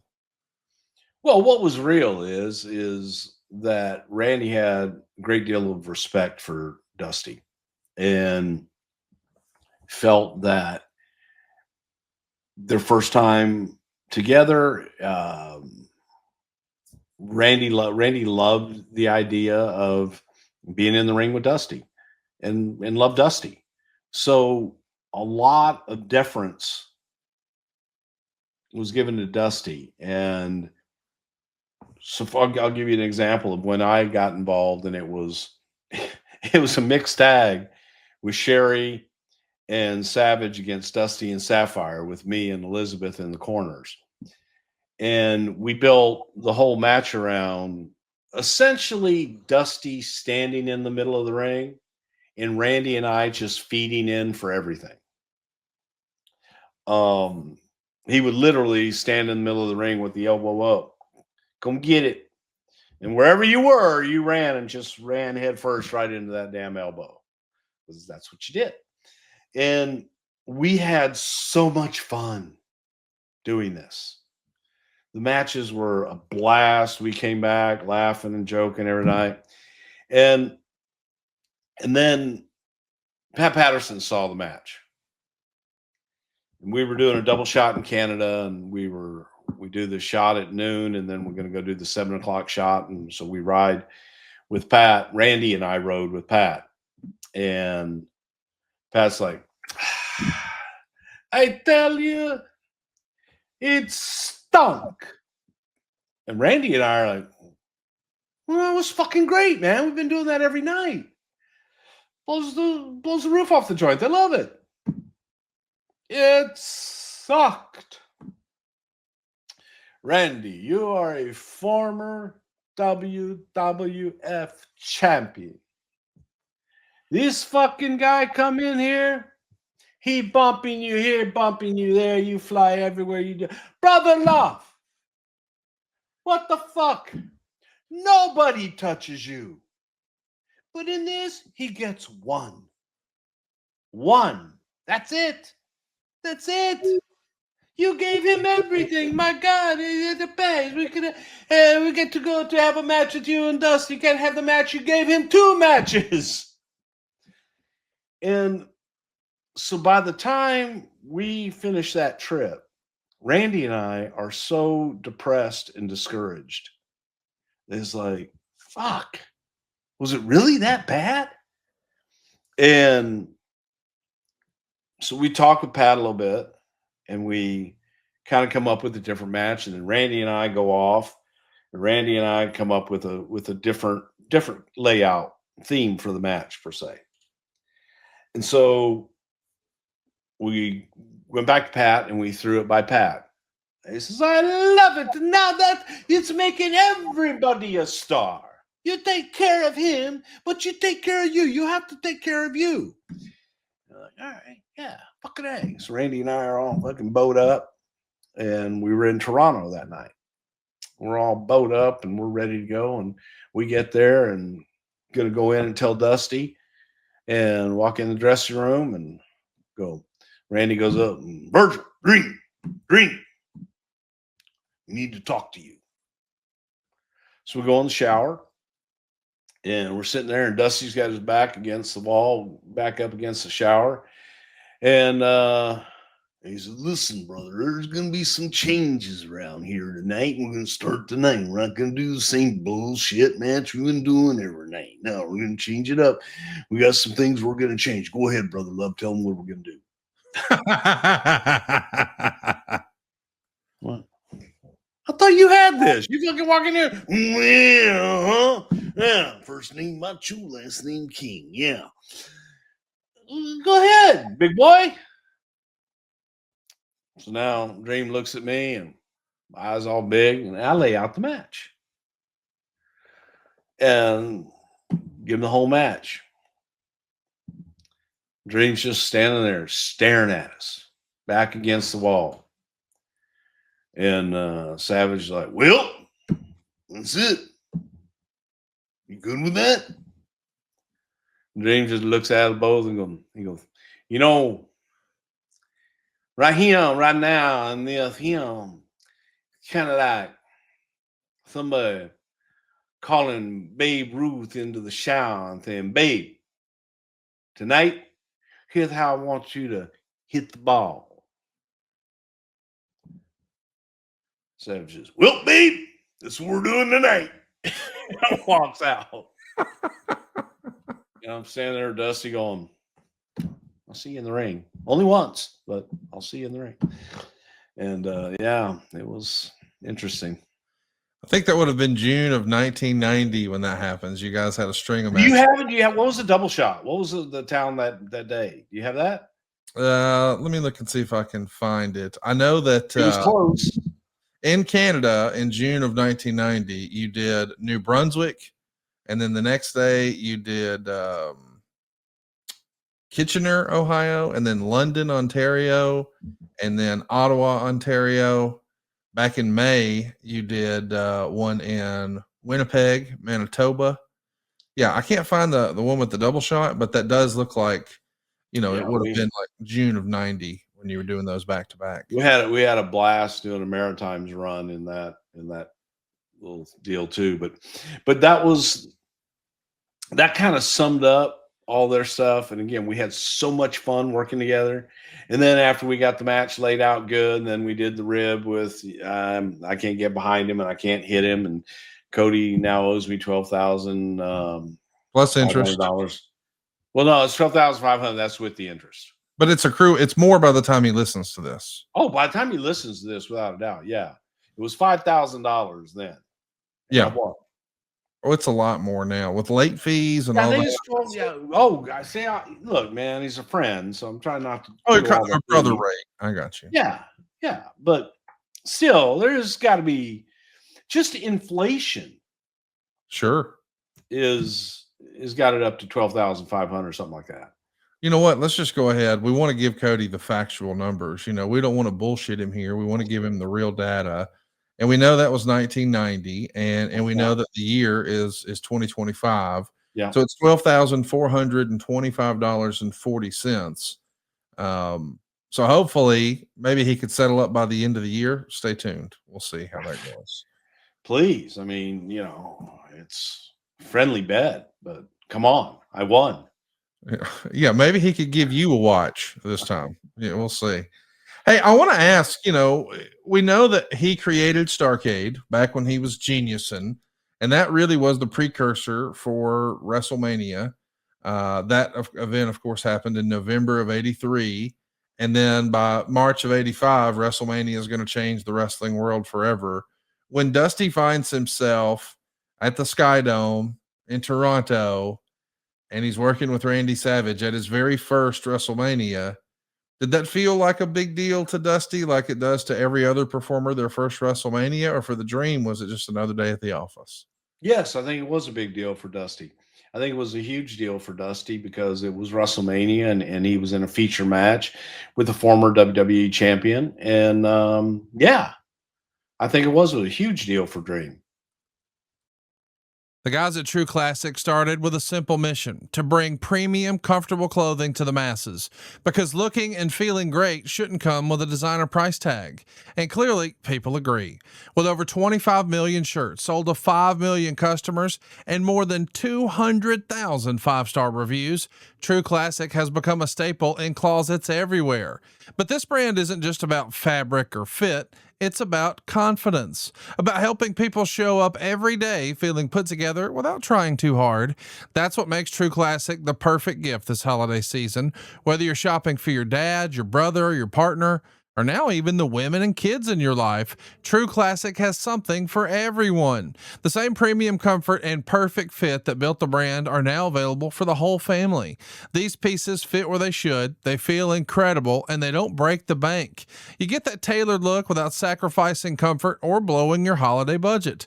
I've been wearing True Classic for a while now, and you can feel the difference the moment you throw one on. It's tailored where you want it, relaxed where you need it. There's no bunching, no stiff fabric, no bullshit. Just a clean, effortless fit that actually works for real life. So skip the guesswork and the overpriced designer stuff. Give comfort, give confidence, give True Classic. You can find them on Amazon, at Target, Costco, and even Sam's Club. Or for the best deals, head on over to trueclassic.com/STW to grab the perfect gift for everyone on your list. That's trueclassic.com/STW. What about, and I know this is not exactly the same thing. I mean, he had been all over national television for a long time and with the, the TBS Turner station and all that, but to be in prime time, or not necessarily prime time, but on broadcast cable, Saturday night's main event. We know that, he had a couple of appearances there, one with the Boss Man and one with Rick Rude. Did those feel like big show days to Dusty? Could you see him hit another gear, or was his approach any different to an NBC show versus a syndicated show? I do think he had a different approach, but I also think that, Dusty was a professional and Dusty was very committed to his public persona and his public image. So if Dusty has an opportunity to be on a big stage, he's going to make the most of it. He knows what that means. And that's where ego comes in. And that's a good part of ego, is that with his ego, he never wanted to see people to see him less than. Right. So let's talk a little bit about just the day-to-day working in the WWF. I know that, through the years, like a guy like John Cena, once upon a time, Arn Anderson was the agent for all of his matches. And I think in more recent years, maybe it's been Michael Hayes or who knows, but I know that guys have their favorites. Did Dusty have a particular agent, or did he always just work with you, or what was that process like? Because it is different if you've been the promoter or you've been the booker. Like, I'm sure he felt like, or maybe people would have been uncomfortable with that dynamic with him. So how was that handled back then? Different time, different place. Then was nothing like now. Then was nothing like it was in 2001. So it was just different. You had whoever the agent was assigned to that night's events, and the finishes all still came from Vince, and we all still, sat there at the house and told the agents what the finishes were, but they weren't anything extraordinary usually, unless it was for a return to come back into the market the next time. So whoever was assigned to that event, that was your agent. That was who you worked with. And I think Dusty worked well with everybody. I don't know there was anybody he didn't work well with in that regard. It was, if anything, it was just a peer-to-peer deal where they knew Dusty and known Dusty and respected him and worked well with him. Years later, you've told us the stories here on the show that whenever you or Vince would have some sort of a creative writer's block and you'd say, man, we need a finish for this, what should we do? someone inevitably might say something like, hey, call Dusty, whether he was with WCW or he was with TNA. So I'm wondering, when he's working with you guys in the WWF, did he ever say, hey, I like your finish, but what about, or what if, did he interject ideas? And because it was Dusty and you knew his track record of success, it was received differently? Or was that not the case back then? I think Dusty was kind of minding his P's and Q's here. And I think Dusty, in a lot of respects, kept to himself on those things. He did what he was asked to do. If he had an idea or if he had an issue, he would go to Vince and say, hey, what about this?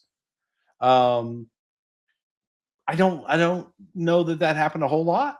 I think Right. Dusty was trying to get along and making sure that everybody was comfortable with him and him comfortable with everybody. So it is what it is. And I don't think that Dream, I don't really volunteered that much. Right. Because I think he was told, hey, Dusty, you're coming in as a talent. We're not looking for you to help in this regard right now, but they just wanted to watch him, wanted to see how he did. Did he go get his nose in other things? And he pretty much kept to himself.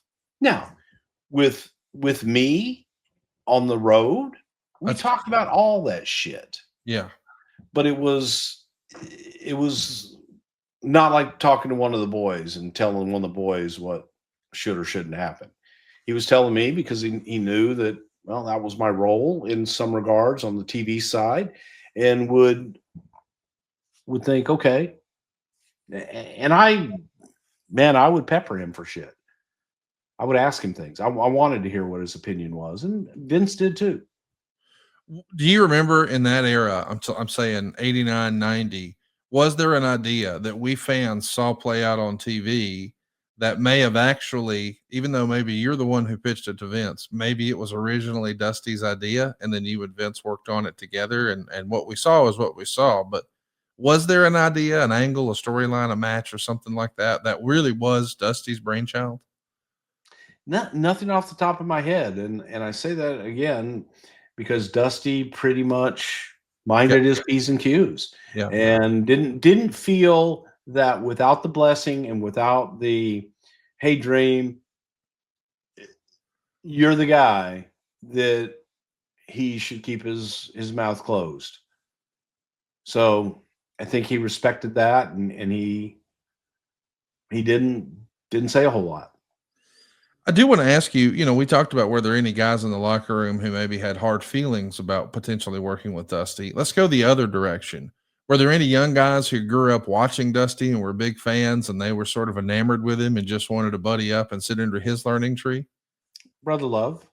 Yeah, there you go. I love that answer. I think Boss Man.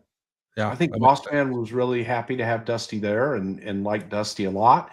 And he learned an awful lot from Dusty. And Dusty helped Boss Man be a great big man. And I think that Boss Man, without a doubt, definitely went to him and would listen to him. He wasn't there a whole long time, but I think Taker, would ask or, listen and just get. Look, Dusty helped me with Taker in the very, very beginning before, Dusty was on his way out. But he helped me with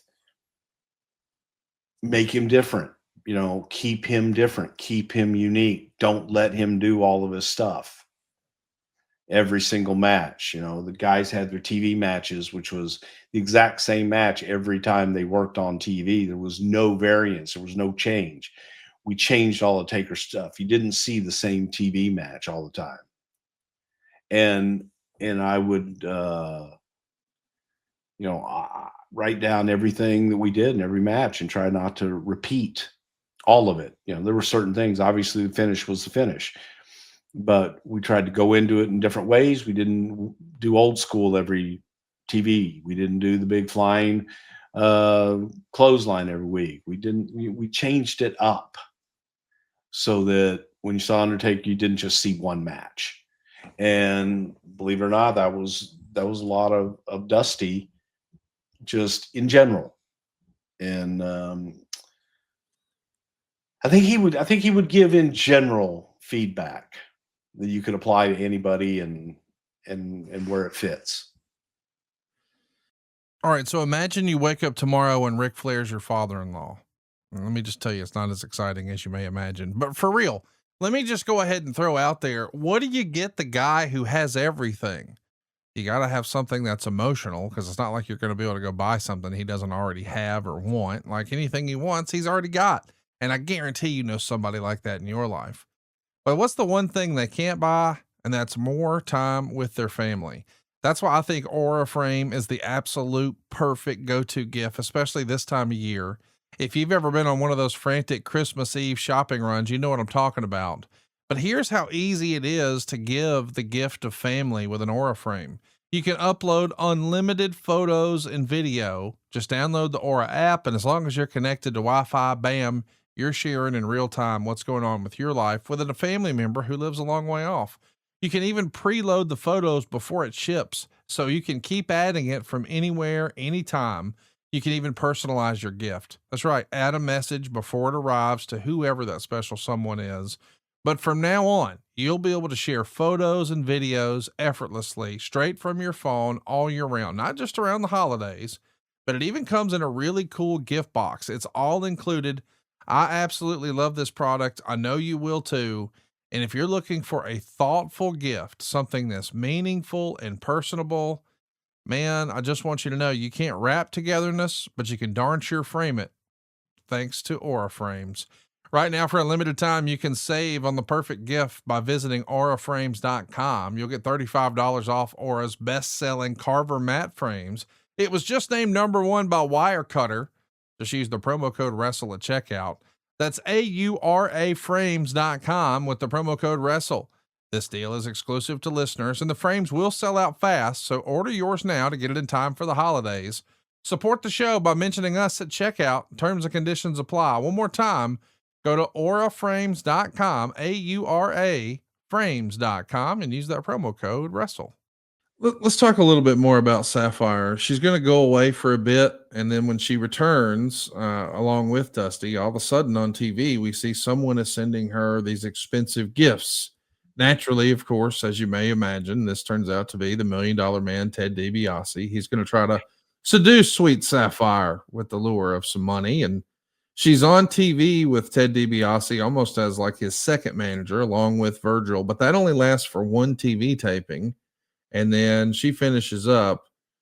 Was the story with her done? Was it just winding down with Dusty? Did she get tired of the road, or what did happen with Sapphire? Why did that come to an end? Yeah, that was a combination of her health, and the story had kind of wound down, but also her health. She couldn't be on the road, man, like everybody else, and she was having a hard time on the road. It takes its toll after a while. And this was a way to be able to write the character off TV and give her a nice little send off. But she was getting a little tired and haggard on the road, man. Pimping ain't easy. Yeah, dude, that road will, I mean, listen, everybody loves performing and being in front of the fans and doing all that. It's those 5 a.m. wake up calls, or maybe earlier, and 5 a.m. flights and the long drives. It really adds up. Let's talk about, this era, because around the same time that we start winding things down with Sapphire and the $1 Million Man, we're going to set up, obviously, a feud with the $1 Million Man and Dusty Rhodes. And he actually gives his notice to the company in November of 1990. We know that he's going to finish up at the Royal Rumble in 1991, so a couple of months away. But I'm curious, why do you think he was giving notice? We know he's going to go back down to WCW. He's going to be replacing Ole Anderson as their booker. Under Jim Herd's tutelage, they had installed Ole Anderson, and now apparently, as Ole tells the story, nothing he could get approved by Jim Herd as far as what the creative decisions were for Sting as the new champion. So he just wrote down Black Scorpion, really having no idea where that was or whatever, but Herd greenlit it, and we know it was a debacle. No one wanted to be the Black Scorpion. It wound up being Ric Flair. It went nowhere fast. So they're frustrated with that. So Ole's going to be out. They're looking for a booker. And of all people, it's Dusty 2 years after he left. How long do you think they had been talking? Was he ready to come off the road, or did he just really want a book? I guess the question is, does he ever present that to Vince? Because you said a little earlier that, hey, we can get there where you could help be part of creative here, but first let's start here and get all we can out of the creative or the in-ring career before we dabble in creative. Take us back to November 90 when he's giving his notice here. Dusty wanted to be the boss. It's that simple. Dusty wanted to be the boss. Dusty wanted to have total control, and he knew that he would not get that in WWE. Dusty knew that the hierarchy, it wasn't going to change, but he knew that at WCW he had the opportunity once again to be the all in control boss, and that was his desire. That's what he wanted to do, and he knew he wasn't going to get to do that here. So it was that simple. He had an opportunity, and he went back to Vince and told him he had that opportunity, and Vince told him, congratulations, go do what you want to do. It was just that cut and dry with him and Vince. It really was. Let's go do it. Yes. Look, there was a lot of mutual respect there between Right. Vince and Dusty, and Vince didn't want to hold him back for fear of, I don't want to hold him back and keep him here, and then him harbor resentment the whole time he's here, thinking that, oh man, I could have done this or I could have done that. So it was the right thing to do. Let's talk a little bit about, as we're talking about wanting to be the boss, and I know that was clearly paramount for Dusty. That's clear if you've read interviews or read his book or whatever. But when we think about the time frame, this is November of 1990, and I don't know, I wasn't there, but I think I've read and heard through the years that once Warrior became the champion in April of 1990, houses were down. It wasn't drawing as well as Hogan on top. And it felt like some of the momentum was slipping. Would it also be fair to say that Dusty had seen his payoff shrink in those prior 6 months leading up to November of 1990? Were the payoffs smaller under the Warrior regime? I think in general, yes.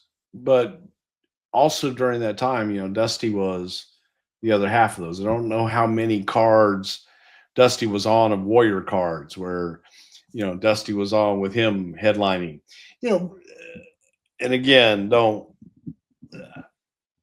I love Virgil to death, love to dream to death. And it's our idiosyncrasies that just kind of get people to love you or hate you a lot of times. And Dusty, every night we would be on the road and we would be somewhere, and you would get last time I was here, Hogan with him. We've already at least double that. We go to the curtain, look out, and go, the fuck's he looking at? Right. It's terrible. I think that it had waned a little bit. I think that we went kind of jumped the shark with Dusty and Randy in that whole scenario, in that, we got a lot more out of it than we probably deserved to get out of it. And it was just time to move on. Right. In that regard. And I think Dusty's desire to go elsewhere, later on in that, but it wasn't Dusty's days of headlining a card and drawing. I think they were over. Right.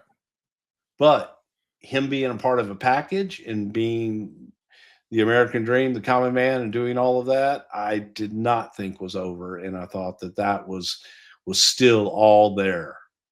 It could have been a huge, huge deal. I know Cody's attitude is he's never hurt, he's never injured, he's never going to complain. But Dusty, by this point, he had taken a lot of bumps for a long time. I mean, he's been in the ring since the 60s. Now we're into 1990. Was he beat up? How was he physically? He may have been beat up. I don't know that he sold all that. Yeah. His phlebitis would act up from time to time when he's on a long flight, because I can't walk around my phlebitis.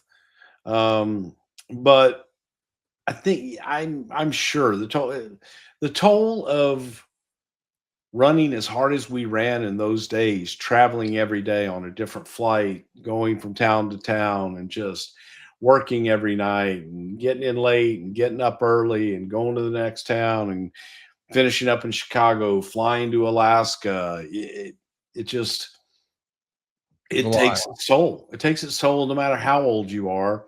And Dream had already had an entire career of doing that.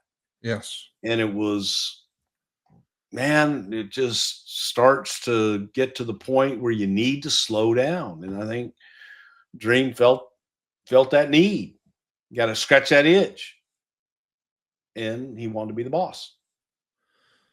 Let's talk about Dustin Rhodes here for a minute. I think he gets a tryout at a dark match against Black Bart in San Antonio in late April of 1990. And he works a lot of house shows, but he's actually going to appear on television at a taping in Springfield, Illinois.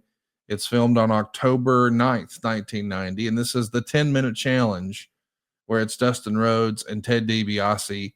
That starts the feud that ultimately is going to finish up Dusty in the WWF. I like that 10-minute challenge. And it is interesting to think, hey, what if Dusty had stayed around and been a part of the WWF behind the scenes creatively? With the benefit of hindsight, what do you think Dustin's career may have looked like had Dusty not went to Atlanta to help run WCW and instead maybe joined you and Pat and Vince booking the territory here for the WWF? Would Dustin's career have looked any differently in your opinion? Yeah, I don't think it would have been good. Really? I don't think it would have been good because if it was his father booking him, I'm not sure that the Dream could have been as objective. Right. And yeah, not begrudging that. That's just the reality of it. In that that's his son. Son's talented. And it's not a discount on Dustin because Dustin was talented and deserved that. But I think Dustin had to make it on his own first. You know what I'm saying? Wait, Yeah, totally. Hey, I know you said earlier that, Dusty was kind of minding his P's and Q's and he wasn't necessarily pitching ideas for himself. But what about for Dustin? Do you remember him advocating for Dustin? You got to give this kid a chance or something like that. Not like you would think he would. Okay. He did say you got to give him a chance. Give him a chance. Just let his talent speak for itself. I got you. And we did. So Dusty recognized that also. But I think that he couldn't have helped himself if he were in control to push Dustin to the moon and to do everything that he could to make Dustin the man, whether he deserved it or not. Again, that 10-minute challenge happens in October. We know in November, Survivor Series is going to be here. And of course, Dusty has a Survivor Series team. Dustin's not on it, but really that match almost serves as a backdrop for Ted DiBiase and the $1 Million Man helping introduce The Undertaker. It's a fun little footnote in history that one of the biggest stars of the 1980s, Dusty Rhodes, was standing across the ring from what's going to become one of the biggest stars of the 1990s and 2000, The Undertaker. And I love that somehow in the middle of all of that, of course, you're there too, walking The Undertaker to the ring. This has to be a special moment in your life and certainly in The Undertaker's, right? Oh, putting the boots to Dusty outside the ring and kicking it, get that out of here. Go on. He's done eliminated. Get him gone. Yeah, it was just the kind of a rebirth and a birthing and a rebirth all in one, in a funeral all together. Because this was Dusty's really last big match in WWE, and then he was gone. But yeah, it was great. And I think that Dusty did a good job of helping to get The Undertaker over and spotlight him the best way that he could in a debut match. That's a big deal, kick Dusty Rhodes' ass. Absolutely. It's a big deal to kick Dusty Rhodes' ass. And not to correct you, but he does have one more pay-per-view. That's January 1991. That's the tag match with Dusty and Dustin Oh, that's against right. But he was gone by then. Yes, that's what I wanted to ask you about, because there's this narrative out there, and you would know better than anybody else, that allegedly, according to the rumor and innuendo, after he puts in notice with Vince, even though he works for the WWF, Dusty is sort of going to be booking long distance for WCW until he can actually get down there. He's using Barry Windham as sort of the middleman to go in between. Is that the way you remember hearing it? That a guy in your locker room is helping book the competition and Vince was cool with it? He wasn't in the live, but by that time, Dusty wasn't making, a lot of live events. He made, I know he made the Rumble and all of that. But he was, was pretty much already gone. He had made a few other dates, but for the most part, he was spending his time at the Omni Hotel in Atlanta and working out of there. So we knew that. We're like, what's he going to do? We had guys under contract. No, look,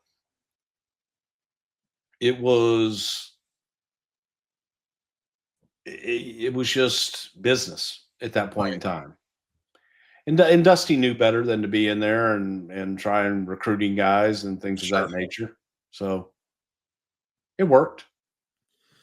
We should mention that Dusty only worked 11 matches in the month of December for the WWF, compared to 17 for November, but only one match in January of 91, and it is the Royal Rumble 1991. It's Ted DiBiase and Virgil against Dustin Rhodes and the real life Virgil, Dusty Rhodes. That's at the Miami Arena in Miami, Florida. He's going to finish up here, but he gave notice back in November. I assume it was important for Dusty. I mean, he knew the landscape. If he's going to leave, he's got to leave the right way. Sticking around to sort of do the honors at Royal Rumble 91, is that a Vince call or something that Dusty would have suggested if you had to guess? Well, I think it was just a mutual agreement of, all right, we're going to let you out of your deal. When do you want to go? All right. You want to go in January. Could we just get one date? We can tie this all up at the Royal Rumble and you're gone, but we'll stop booking you December and then just have you come back for the Rumble and make everything whole. So it wasn't a big deal. You know what I mean? But it was, what makes sense here? How can we make this make sense here and finish you up the right way? I want to ask, and that was it's like, hey, we're letting you out of your contract 2 years early. Yeah. And this is what you want to do. So go do it. Can you help us out here? And there's no reason not to do it. No problem. Cold mornings, holiday plans. This is when we need our wardrobes to just work. That's why Bruce and I are all about Quince. They make it easy to look sharp, feel good, and find gifts that truly last. From Mongolian cashmere sweaters to Italian wool coats, Quince pieces are crafted from premium materials and built to hold up without the luxury markup. Quince makes the essentials that every guy really needs. How about the Mongolian cashmere sweaters? They're just $50. What about the Italian wool coats that look sharp and feel designer, and the denim and chinos that fit just right? Their outerwear lineup is no joke. They can hook you up with down jackets, wool top coats. They've even got leather styles that are built to last. And each piece from Quince is made from premium materials by trusted factories that meet rigorous standards for both craftsmanship and ethical production. By cutting out the middleman and all of the traditional markups that go with that, Quince delivers the same quality as luxury brands, but at a fraction of the price. Sign me up. If you want to look sharp and you want a good deal and you want something where everything is actually what you want to wear, that's going to be built to hold up season after season, you look no further than Quince. I'm a big believer in this product. I gifted my dad some of this stuff last year. He absolutely loved it. It's become a regular staple in his wardrobe. We've got the rest of the family on it too. I've got some aunts and uncles who are gifting this year. I've got some cousins who are rocking it. Everybody I know who gets something from Quince is shocked at the quality.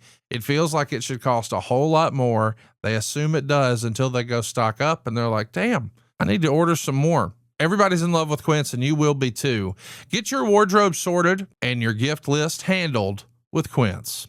Don't wait. Go to quince.com/wrestle for free shipping on your order and 365 days returns. Now even available in Canada too. That's QUINCE.com/wrestle. Free shipping and 365-day returns. Quince.com/wrestle. It's interesting that Vince did that not only for Dusty, but for Rick too. You know, when Rick asked for his release, no problem. Vince grants it. Just need you to put Mr. Perfect over on your way out. And again, no problem. I think it's cool, the mutual respect and appreciation that Vince had for both Flair and Dusty. Do you think that's born from all that competition in the mid 80s when it was NWA and WWF, or just respect for their accomplishments within the industry as a whole? Yeah, I think it's all the above. I think that when you look at it and you go, everything that they've done and the way that they had conducted their business with him, that it was the right thing to do. And it wasn't something that was going to destroy our business on this side, where if Dusty Rhodes shows up there, or Ric Flair shows up there, oh my God, shut the doors. And knowing that they were unhappy here and wanted to be somewhere else, it's like, all right, make that happen. Don't want unhappy people here. I wanted to ask you about the way Dusty was presenting himself towards the end of the WWF run. We see less and less of the polka dots, and we even saw, like, the leather duster thing or whatever, he had, the top hat with the chicken claw and the whole thing. It does feel like it's a bit of a pivot from the polka dot presentation. Do you think that was Dusty getting ready for his WCW presentation, or did he just think, hey, let's freshen it up? They've seen me in the polka dots long enough, or something else? Dusty wanted to get away from the polka dots. Yeah. There's going to be the most serious, kick-ass Dusty Rhodes. I'm still going to do the polka dots. I'm going to be red. I'm going to be tiny. Okay. He still had polka dots. There was just fewer of them. And I got an eagle claw on my thing. We all called it the chicken claw in the little hat. It's going to be a kick-ass. They know I'm serious because I'm all in black. And he did it, and then Vince is like, no, man, get back to the polka dots. So later in his life, we know that Dusty repeatedly stressed that he did not want to be remembered as the polka dot guy. I guess maybe understandably so. It only represented, I don't know, a little less than 2 years of an incredible decades-long career. But since his passing, almost in shorthand for the visual language of Dusty Rhodes in the WWE, the polka dots have become synonymous. Is that a mixed emotion, do you think, for Dusty's legacy? How do you think Dusty would feel about that now? Well, it was Dusty Rhodes who pulled out a polka dot handkerchief in his Hall of Fame speech. That's true. So, Dusty embraced it. Dusty knew what it was, and he was able to enjoy it, I think, at the end, and just kind of take it for what it was. And good, bad, or indifferent, I think that Dusty, at the end of the day, got it, enjoyed it, and went from there. But he always would say, he goes, polka dots was the best year of my life, money wise. I do want to ask you about when WCW goes under. He's going to be looking for, hey, what's next? He does start that Turnbuckle Championship Wrestling we talked about earlier, and we know he did take a job with Jeff Jarrett's TNA for a bit. Given the way everything went before, why don't you think he and Vince got back together sooner? I mean, I know eventually he does join the WWE, and he's working with FCW in the early days of the Performance Center, and now it feels like the entire roster of top guys in the WWE on some level have Dusty Rhodes' fingerprints on them through either FCW or the early days of the PC. His influence is incredible, even by modern standards. And I'm saying, just set Cody aside, just the rest of the roster considers themselves, quote unquote, Dusty's kids. But he didn't immediately come here after WCW. No. Why do you think that was? Didn't want to. He didn't want to, or Vince didn't want him to? Well, look, he didn't want to until Dusty, again, sent another letter, sent his book, and actively came at it. Look, Dusty had also made clear to those of us that would listen that he wanted one thing. He wanted to be Vince. Mm. And that job wasn't open. So it was, am I going to go after a guy who's just going to tell me I want your job? And we've heard it several times before. If he wants to come here and he wants to help and be a part of a team, would love to have him, would love to entertain that. And so he sent a letter to Steph along with his book, and sent a letter to Vince. And we were asked, what do you think? And I said, I'd love to have him part of the team. And then came in and interviewed and made him part of the creative team. And then I think the travel there just kind of got to him a little too much as well. And when FCW and the PC and all that opened up, man, that was a great opportunity for him to go down and pass on his knowledge of helping people. The things that Dusty taught in the PC were not just something you can apply to wrestling. He was teaching them how to have confidence in yourself.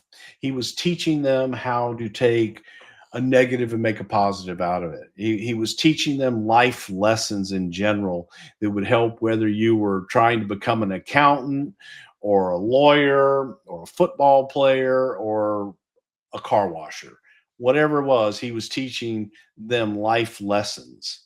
And people would be very self-conscious about their bodies and what have you, and not want to not want to have take their shirt off and everything for promos or do anything like that. And Dusty would come in and he would wear his little skimpy undertrunks and pair of tennis shoes, and that's all he would wear all day, to let people look at me. I'm an old man.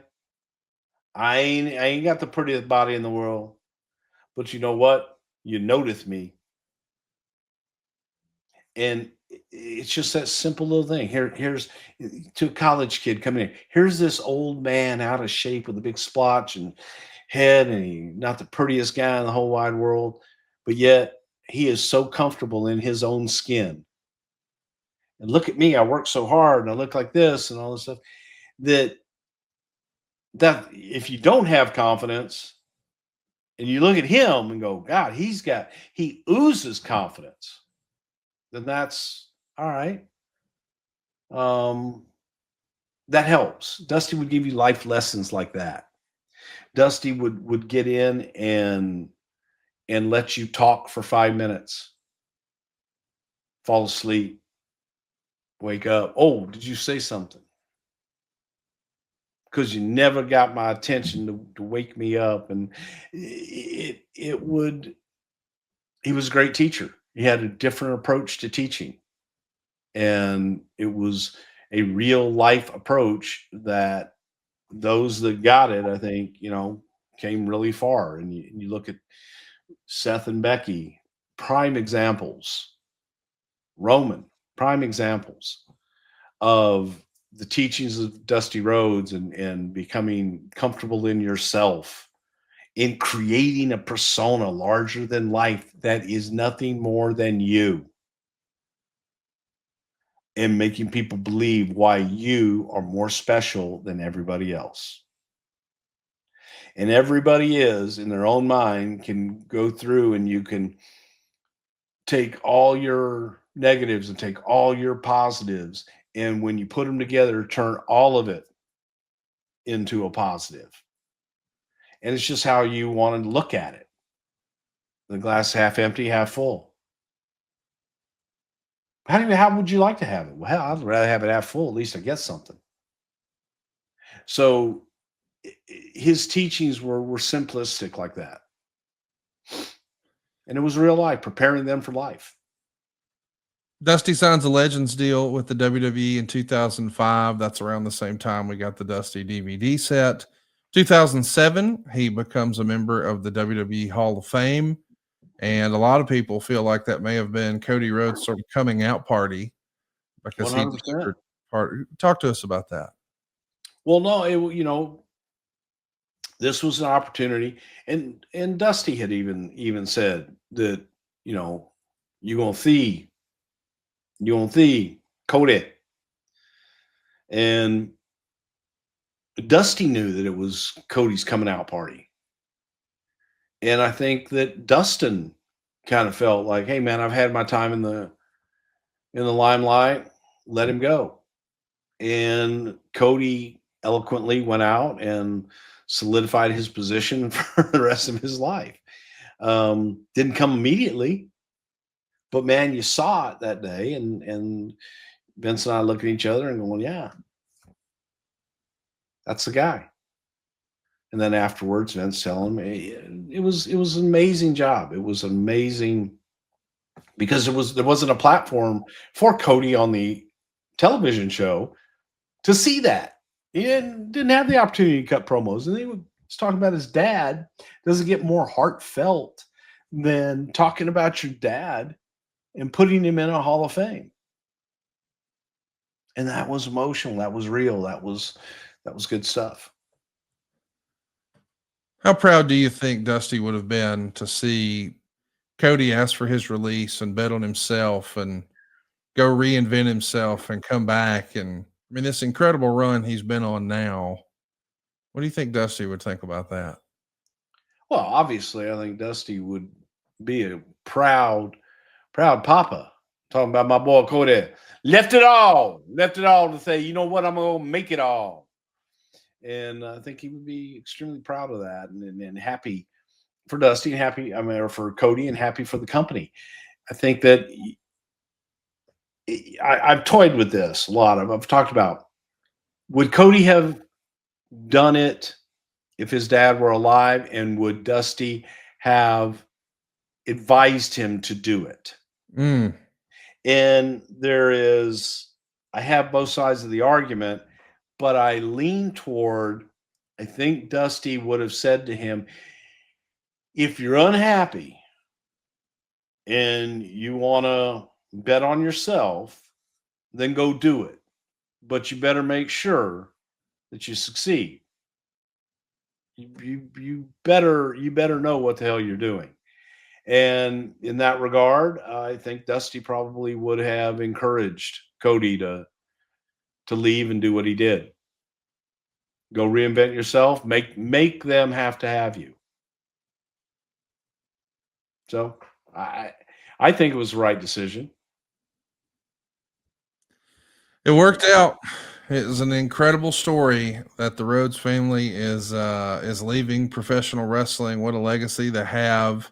And I still think the legacy of Dusty Rhodes is continuing to be written just based on the success of the Dusty's kids and the WWE Performance Center. But Cody Rhodes doing his thing, Dustin doing his thing. When you think about, as far as influential people in pro wrestling, if you framed the Mount Rushmore that way, is it even debatable that Dusty deserves a spot? I do think Dusty deserves a spot. Yeah. I think Dusty deserves a spot for his mind, but also, look, his charisma and drawing power. When you look at the guys that could go and headline Houston, Chicago, New York, San Francisco, Tokyo, Honolulu, and all points in between, and not just be tied to one territory or one place, was a star beyond boundaries and was able to draw in all of those places based on his reputation and his name alone. There were so few of those guys that could do that. There was Andre. Andre was an attraction, could come in and do that. Superstar Billy Graham was able to do that.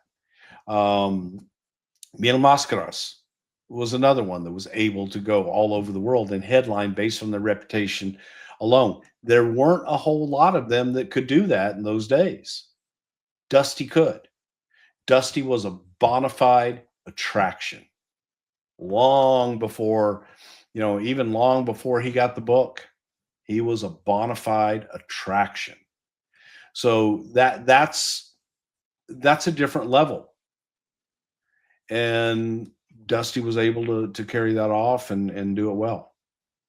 This message is sponsored by Raycon. If you're looking for a holiday gift, I've been using Raycon's essential open earbuds, and honestly, they're so dang good. I love that I can play my music or my podcast, but still hear what's going on around me. It's perfect for my wife at the gym or when we're out walking the dogs. And right now, you can get up to 20% off for the holidays. So definitely grab them while you still can. You see, regular earbuds block out everything, so you won't hear someone calling your name, a car honk, or any of that stuff. But these Raycons just sit outside of your ear canal, so you get a really clear sound, but you can still actually hear what's going on around you too. They're really light, and the ear hook part rotates, so they actually stay in. I've worn them at the gym, on walks, doing stuff around the house. They don't fall out, and they don't get uncomfortable. Raycon has over 3 million customers, and the sound quality is so good. Seriously, it's as good as those big expensive brands, but it's half the price because they're not paying for celebrity endorsements and all that retail markup jazz. By the way, if you don't love your Raycons, they've got a 30-day guarantee, but you're going to love the open ear design. You're going to love the multi-angular hook. You're going to love how lightweight they are. I really like the multi-point connection. You can connect to multiple devices and switch seamlessly without the hassle. Have I bragged on the battery life? You got 8 hours in the earbuds, but another 36 hours in the case. We're talking days of nonstop listening. The essential open earbuds are here for the holiday season, and they're selling fast. Raycon audio products are up to 20% off this holiday season. So go to buyraycon.com/WrestleOpen to save on Raycon audio products site-wide. Order by December 15th, and you will guarantee delivery by Christmas, because great Christmas gifts shouldn't show up late. That's buyraycon.com/WrestleOpen. Buyraycon.com/WrestleOpen. As we start to wind things down, can you tell us your 2 favorite Dusty Rhodes stories? Oh my God. Well, I mean, I think everybody's heard the Muhammad Ali. Dusty is the second most recognizable athlete in the world, second only to Muhammad Ali.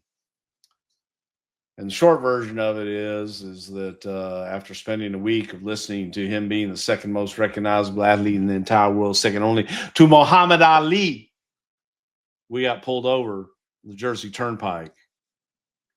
And the state troopers come and shine a light on us, ask us if we were wrestlers. And there's 2 ways you can answer that.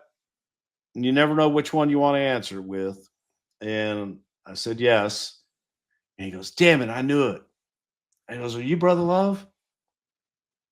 And again, 2 ways to answer that. You don't know whether they're fan or foe. And I reluctantly said yes. He says, God damn, I knew it, man. My captain's a huge fan. Can I please get an autograph for him, man? It will make his night. I will be in with him. Boom, sign the autograph.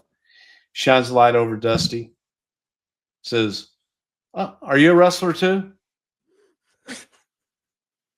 And Dusty bows up, because now this is like 4 or 5, 6 days, whatever it is. I'm the second most recognizable athlete, second only to Muhammad Ali. And are you a wrestler too? And he says, I'm the American Dream, Dusty Rhodes. And the trooper on the outside of the car, on the passenger side, puts his head down and goes, oh, are you still in that AWA thing? And I look at him and I just say, second most recognizable athlete in the world. That's Brother Love, motherfucker. And just, yeah, that absolutely drove him nuts. But the other one was in Cincinnati and going to the Hilton Hotel there. Brand new hotel. Say Dream said, hey, man, where are we going to stay? He goes, that Hilton over there, I stay there all the time. We get a rate. So we pull up, go in. Everybody here knows me, Punkin' Head. We're going to get a rate. I got it all taken care of. And we go to check in, and it looks brand spanking new. And I asked the guys, hey, how long you guys been here? He goes, this is like our 4th week. Like, Virgil, I thought you said you guys stay here all the time. You know, you got a rating. Goes, yeah, the other one, they just rebuilt it. They rebuilt it. It's the same one. They rebuilt. Y'all know me, American Dream, Nothing Road. Yeah. And whatever. So now Dream and I are going to go to the movies. Get to the room and go in Dusty's room. We're looking at the paper and shit. Turns on the TV. Goes, oh man, I tell them not to do that. They do that every time. TV's got one of those deals, and it says the Cincinnati Airport Hilton welcomes Dusty Rhodes. Okay, kids. For those of you that seen that in hotel rooms, back then, it wasn't a thing. I go to my room, turn on my TV. Cincinnati Airport Hilton welcomes Bruce Prichard. Because for a minute I thought, okay, I'm thinking this is what's on the TV. It's going, in everybody's room that Dusty Rhodes is here. And Dusty's going, yeah, man, I tell them, don't tell everybody I'm here. They're just so happy to have me. They put up the sign, let everybody know Dusty Rhodes is here. And then it says Bruce Prichard. So I call him, motherfucker, so what's the fuck? He go, punk it head. I saw the look on your face when you saw just my name on there. So I called him. I said, hey, listen, let everybody know the pumpkin head here too, because he gets a little down, when all the attention goes to me. He wants to, very, very attention driven. He needs to put his name up there. Bullshit. So yeah, it was, those are probably my two favorite kind of synopsis of who Dusty is. And then the very first time that we went in to talk vignettes with him in Florida at the old armory in Tampa, and I was balancing my briefcase on my lap, and my briefcase fell over and everything went all over the place, and Dream just sat back and goes, don't be intimidated, baby. It's just a dream. It's just a dream. I was like, what the fuck? But yeah, I love Virgil, man. He unbelievable performer that I people asked me one time, I said, well, when did you get so good at doing Dusty Rhodes and mimicking him? Dude, I was mimicking him when I was 8 years old. His promos in Houston, when he would come in and talk about his mama and talk about, jolly old Saint Nick, and I'm going to be there, I'm going to whip it there if he don't bring me some of Mark Lewin's behind. That's what Santa Claus is going to bring to me. And Dream's promos were unfucking believable. And I mimicked them then. And then just the more I was around him, the more I can't. The WrestleMania 9 documentary went out last year, and they came to me and said, hey, Bruce, we got this footage from WrestleMania 9 of you guys. And I had never seen, I don't even remember there being camera crews doing that shit. But in conversations with like me and Vince and Pat, I'm doing Dusty as I'm explaining shit. Then I'm doing Dusty to the camera and just different, how we let them shoot that stuff then. I don't know how that happened, but apparently it did. And yeah, it was pretty cool. It was pretty cool shit. It was pretty cool shit to go back and revisit the very first episode of Something to Wrestle this week. I can't thank you guys enough. Please hit the subscribe button and turn on the notifications bell. Is that where it is? The next time we're live. Yeah, it's down here. It's below. Right here. If you haven't already, go check us out on somethingtowrestle.com. It's really just our YouTube, but we just want to make it easy for you to find us. But when you go there, you'll see that, hey, man, there's pictures, there's video. Oh, my. Oh, and, my. In the saddle. We're going to see you each and every week right here at somethingtowrestle.com. And listen, when we're talking about what's next on the program, according to my calendar, we've only got a handful of days left with John Cena. I think we need to do John Cena sooner rather than later. What do you think, Bruce? Rock on. We can do that. Yeah. So stay tuned. What about his brother, Juan Cena? Can you do it in Spanish? Can you do Juan Cena? We can talk all about one, man. I can do it in Spanish. I can do it in anything. You speak Spanish better than our producer does, and that's saying something. That is saying something. See, well, he's got the plumbers at his house now. I'm surprised he didn't just leave his microphone open so that we could hear the. I'm looking around going, what the hell's going on? Are we having an earthquake? Oh, it's just my plumbers. Lord bless him. Maybe it's the spirit of Dusty Rhodes taking care of business in the other room. Taking care of business, funky like a monkey. Tell your friends, Bruce is back. Both of them. See you next week right here on Something to Wrestle with Bruce Prichard. Yes, baby. Tell all your friends, and don't forget. Sometimes Jimmy Jam came along. I'd like to thank everybody for getting it to 1 million views. That's Michael Hayes, Freebird Rhodes. Sometimes Jimmy Jam came along. Those were the best days. Now they're gone. It's been, I don't know, but Freebird Road. Do, do, do. Freebird Road. Do, do, do, do, do. It's where I live on Freebird Road. It's down the street from Bad Street. It's Freebird Road. My address is Freebird Road. That's the name of this here song. This is what happens when you drink too much Dream Pop from Prime. We'll see you next week right here on Something to Wrestle with Bruce Prichard. Rock on. Did you put Christmas on a credit card? Don't stress out about that extra holiday spending. SaveWithConrad.com can help you consolidate all of your high interest rate credit cards into one much lower monthly payment. SaveWithConrad.com has helped families just like yours save up to $800 a month. You don't need perfect credit or money out of your pocket. And did I mention no payments until March? So don't make saving money a resolution next year. Make it happen today at SaveWithConrad.com. NMLS number 2129, Equal Housing Lender.